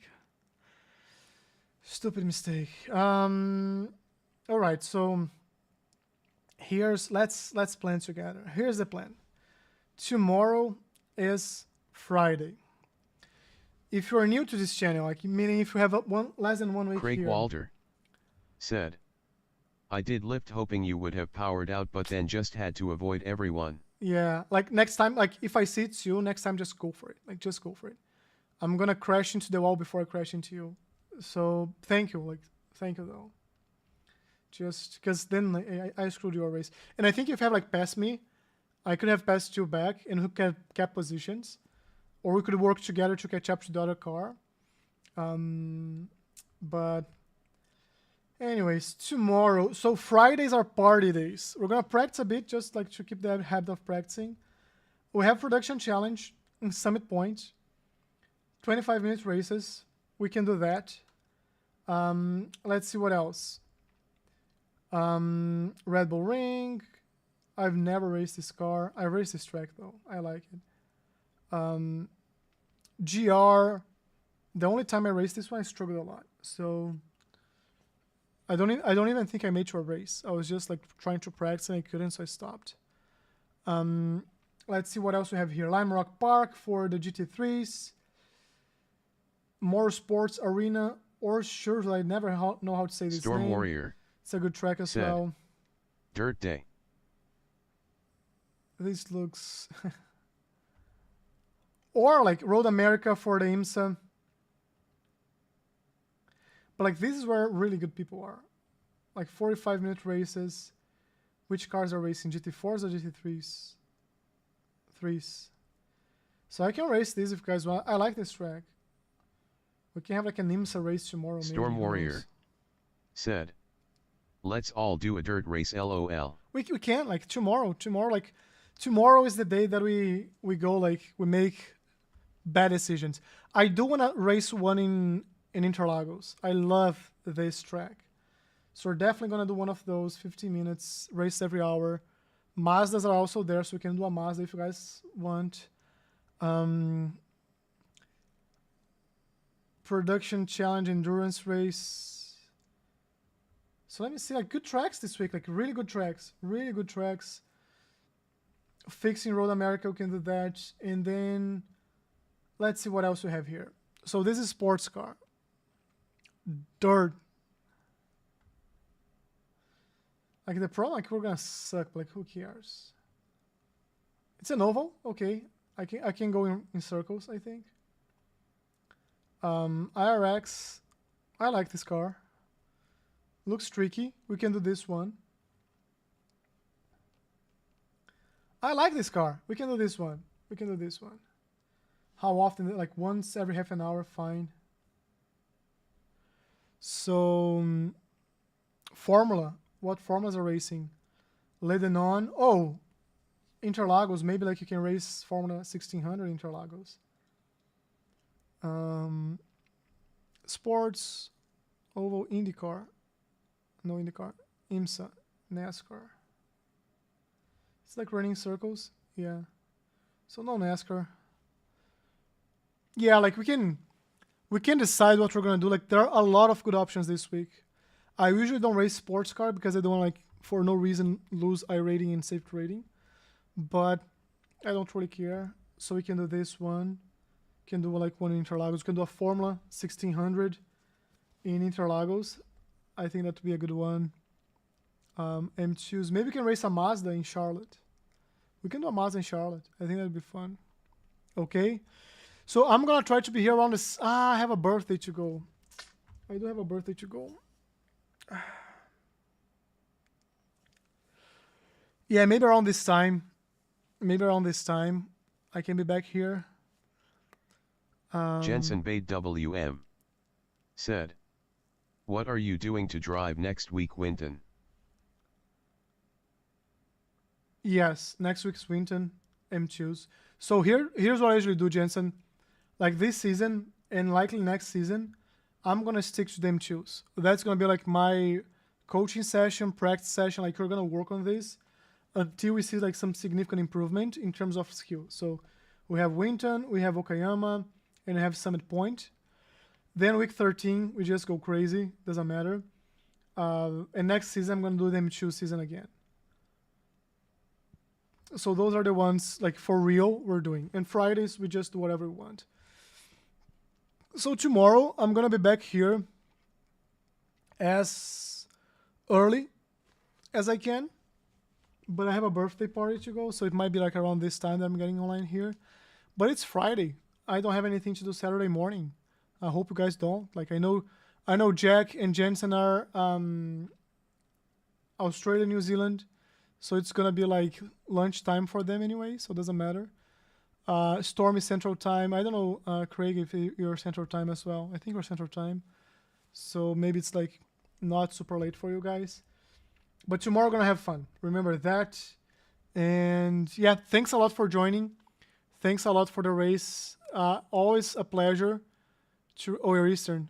Okay, so Red Bull it is, or coffee. Craig Walder said, "Eastern." Let me do this right now. Okay, I can pause speech right now. So always a pleasure to race with you guys. Always a pleasure to see like Jensen on the track. Every time I learn one new thing, and it's just, I think it just inspires me to see like regular people like ourselves can do this, and I hope I can inspire other people as well. And we'll keep practicing. I'll keep sharing everything I learn. I do have a bunch of videos that I want to put out, so maybe this extended weekend I can get some of them out, and maybe like I'll schedule them to be released, but at least I can create them. And like just the time it takes to edit that video is insane. But anyways, I'm gonna shop for now. Thanks a lot for joining. I have a burrito waiting for me upstairs, so I'm gonna eat that before I go to bed. And always a pleasure, and I see you guys tomorrow.